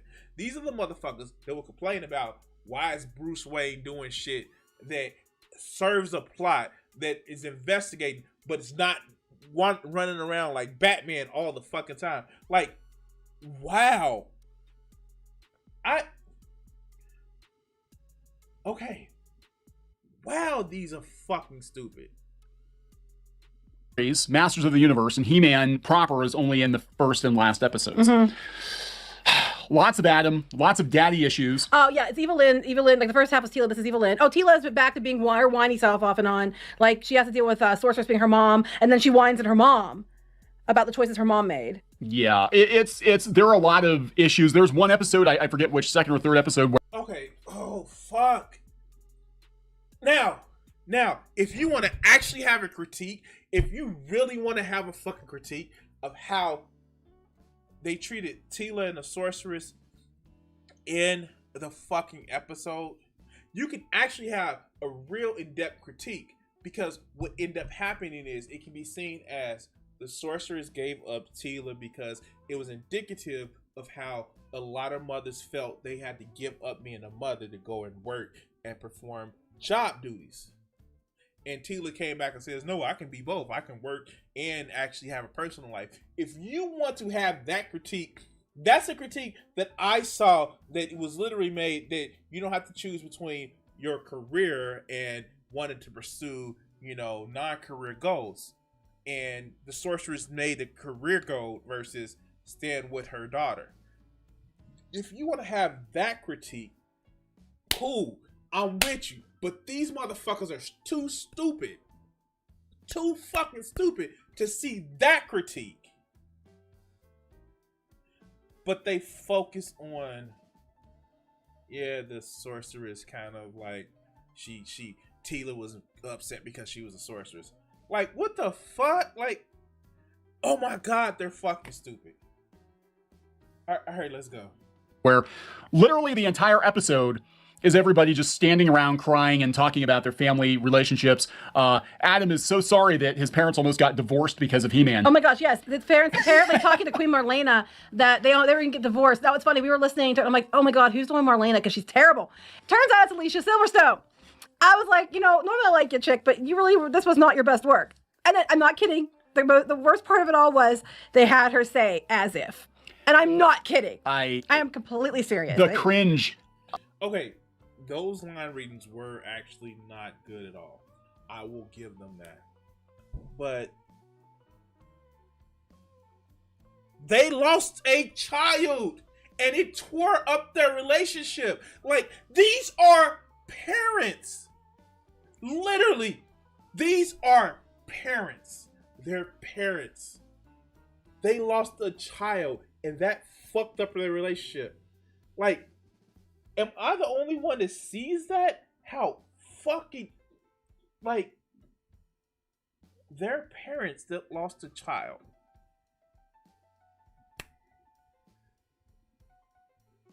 All right, see you later, Joe. See ya. But their parents that lost a child. And they're just crying for no reason. And like, wow, okay. Oh my God, it's off the charts on this one. So yeah, they're okay. The animation's good. We'll be nice. I mean, some of the eye-rolling lines, they are eye-rolling, but I think they would have fit in the original. Yeah. There are some ones, there's other ones that you can tell Kevin Smith was all giddy with how clever he was, and it was really It wasn't very good. They were trying to say What were those lines that you said he was doing that he wasn't doing what he was supposed to? Like, fuck, citation needed. All right, let's go. They had Skeletor saying I was embedded like a tick, and it sounded like he said I was embedded like a dick. Oh, that's okay, because we get to that point too. He apparently was in her staff, sucking off her power the entire time. Sucking off of her power, Mhm. yes. And that is the underlying theme of this season, is that Skeletor is nothing without Evil Lyn. They're in an abusive relationship. Right, Evil Lyn has all the real power. Evil Lyn's got a backstory in this one, which is one of the worst. It's pretty bad. Her parents wanted to eat her, so she ran away from home. I'm not kidding, it's true. Her parents wanted to eat her, so she ran away from home and lived.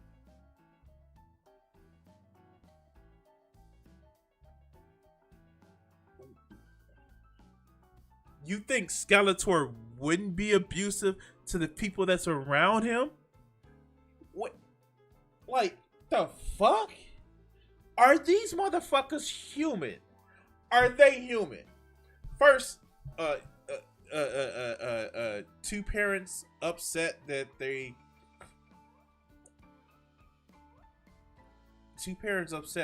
not, that their child is lost, and it caused a fracture in their relationship.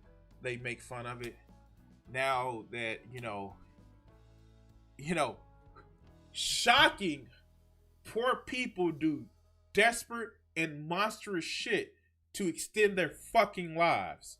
Like, shocking. And, a fucking villain wouldn't be abusive. Like, yeah. Are these motherfuckers human? I'm just saying. But, all right, let's go. With the rats until Skeletor found her. And they had him in a horde outfit. That does come into play, yes. So, yeah, literally her parents were starving, so they were going to eat their child, and they were coming at her with a cleaver and a knife, and so she left and decided to live in the sewers. And suddenly, somehow, she was starting to show power, and Skeletor came and took her and taught her how to use her powers and to fight. And, but it's all about Evil Lyn's baggage towards Skeletor, Evil Lyn's baggage towards her parents, Adam's baggage towards his parents, Tila's baggage towards her parents, because we haven't had enough of that in the first half. Tell me you're not privileged without saying you're privileged. Excuse me. Tell me you're privileged without saying you're privileged. Like, for real. Like, how do you...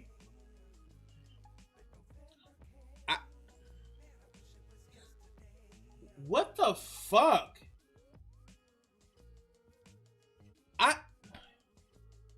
How do you not get the stupid shit that you're saying? Like, why are you making fun of this shit? Why the fuck are you making fun of this shit? Why are you making light of abuse? Why are you making light of tragedy? Like, are you fucking human? Okay, let's go. And Savage He-Man just goes around killing people willy-nilly, kills innocent creatures for no damn good reason. It's his toxic masculinity. And they kill Panther too in this, but that wasn't He-Man. Yeah, okay, so there's another... Who doesn't die in this one? There was another bait and switch, right? Because we were like, we're promised a He-Man show and we got a Tila show. In this one, we were promised that Skeletor was going to be the big bad, that he had all the power. Oh, no. No. Skeletor willingly gives up his power. Wait to hear why. To fuck Evil Lyn. Yes! You heard me correctly. You know what you said, it's Battle Boner.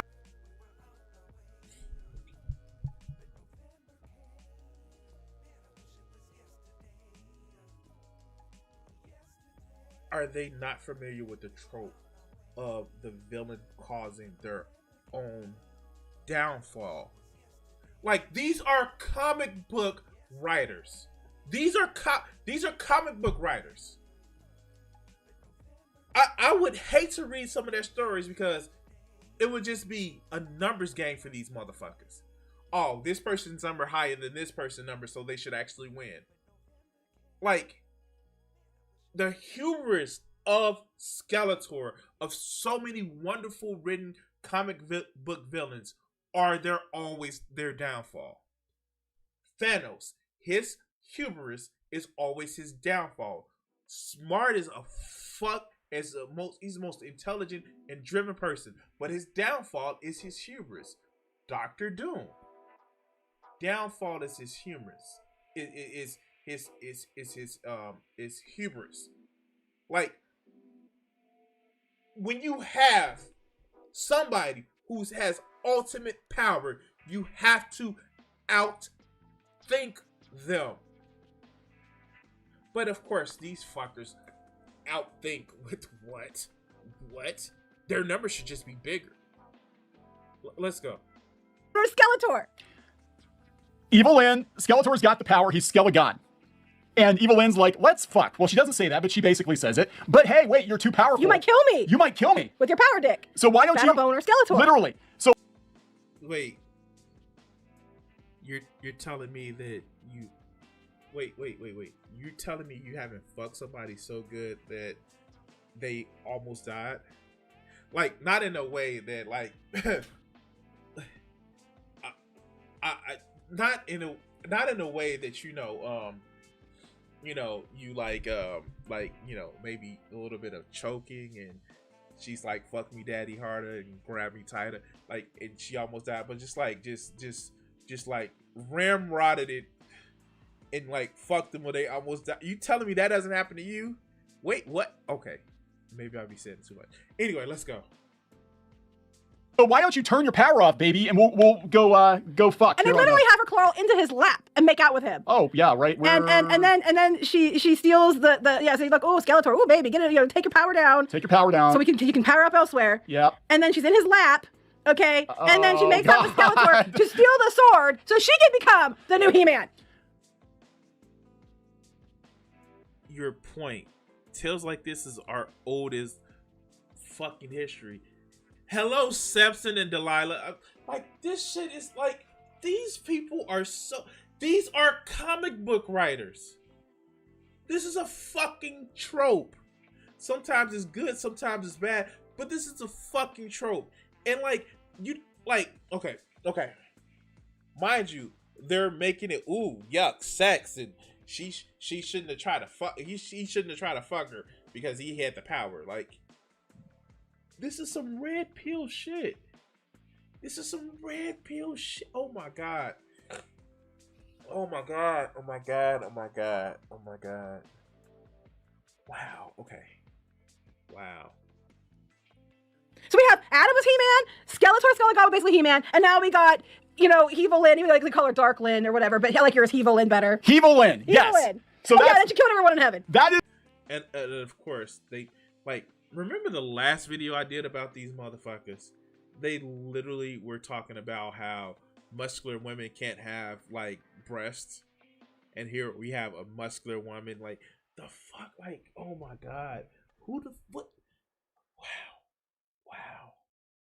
All right, let's That is the big twist, okay? So we predicted that maybe Andra would become He-Man. Mm-hmm. Oh, yeah, no, she doesn't, by the way. We thought that might happen. She doesn't. She does get promotion, though. She does. But we said we turned Evil Lynn. So we were kind of on the right path. We had the wrong person.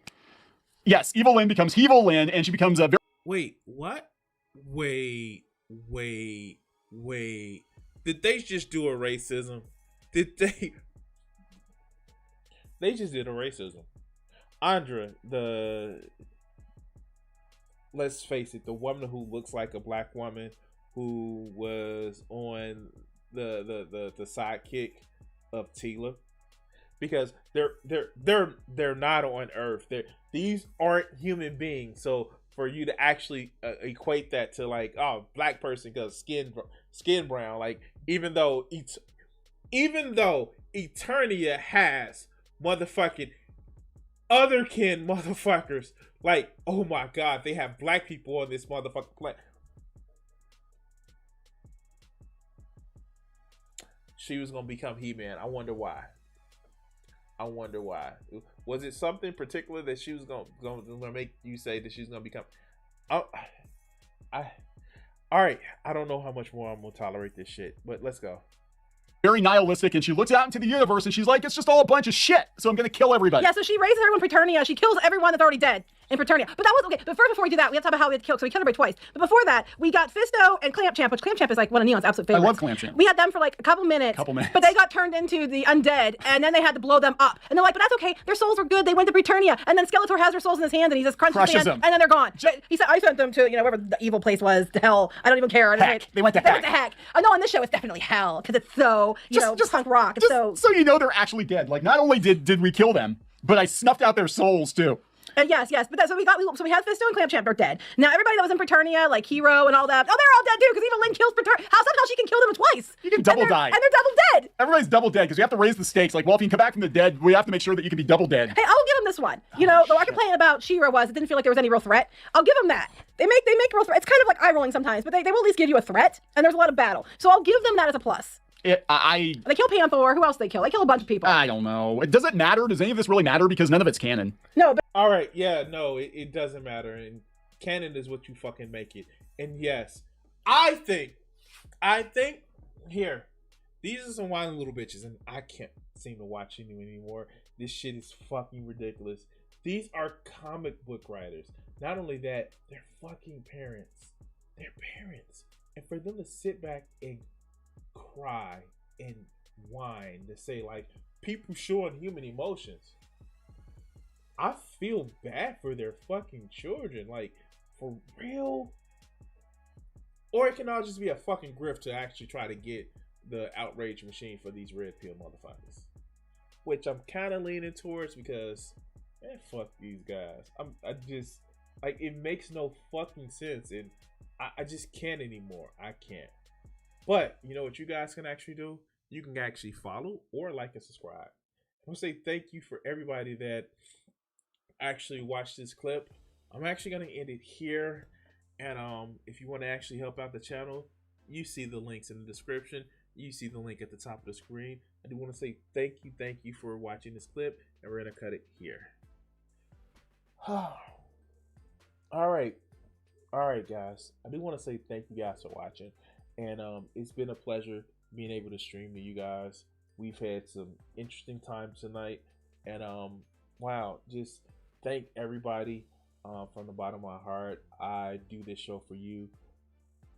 Later, I think Mutant will be streaming some Slipgate, and I'm gonna actually hop into his stream if he streams tonight to actually do a couple of gaming sessions.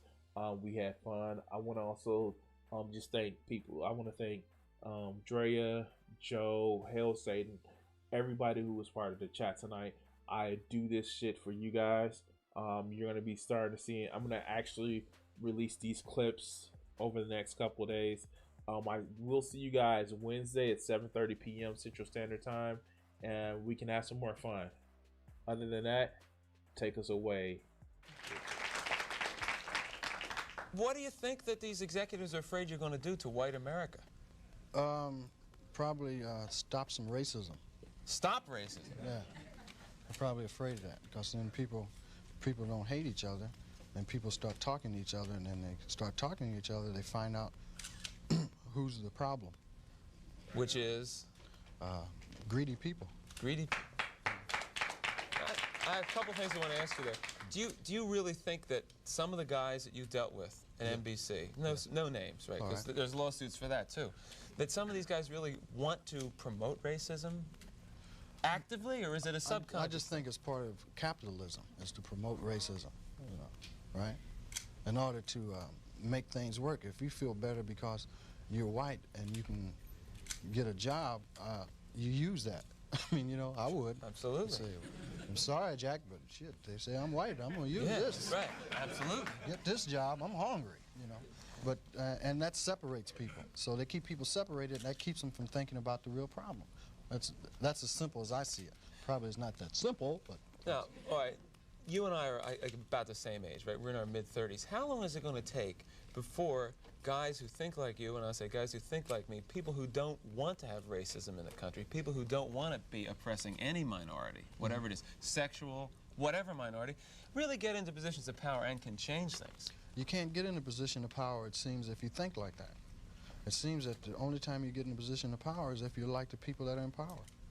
To me, I mean, that's the way it goes. I mean, people that get to become executives become like the people that were already executives. I don't know, maybe... They go in with good intentions, but it eats them up. It's like a cesspool, you know, it just gets on you and it starts the system eating. levels them. Pretty soon it's Is all that gone. what a cesspool sounds like? Yes.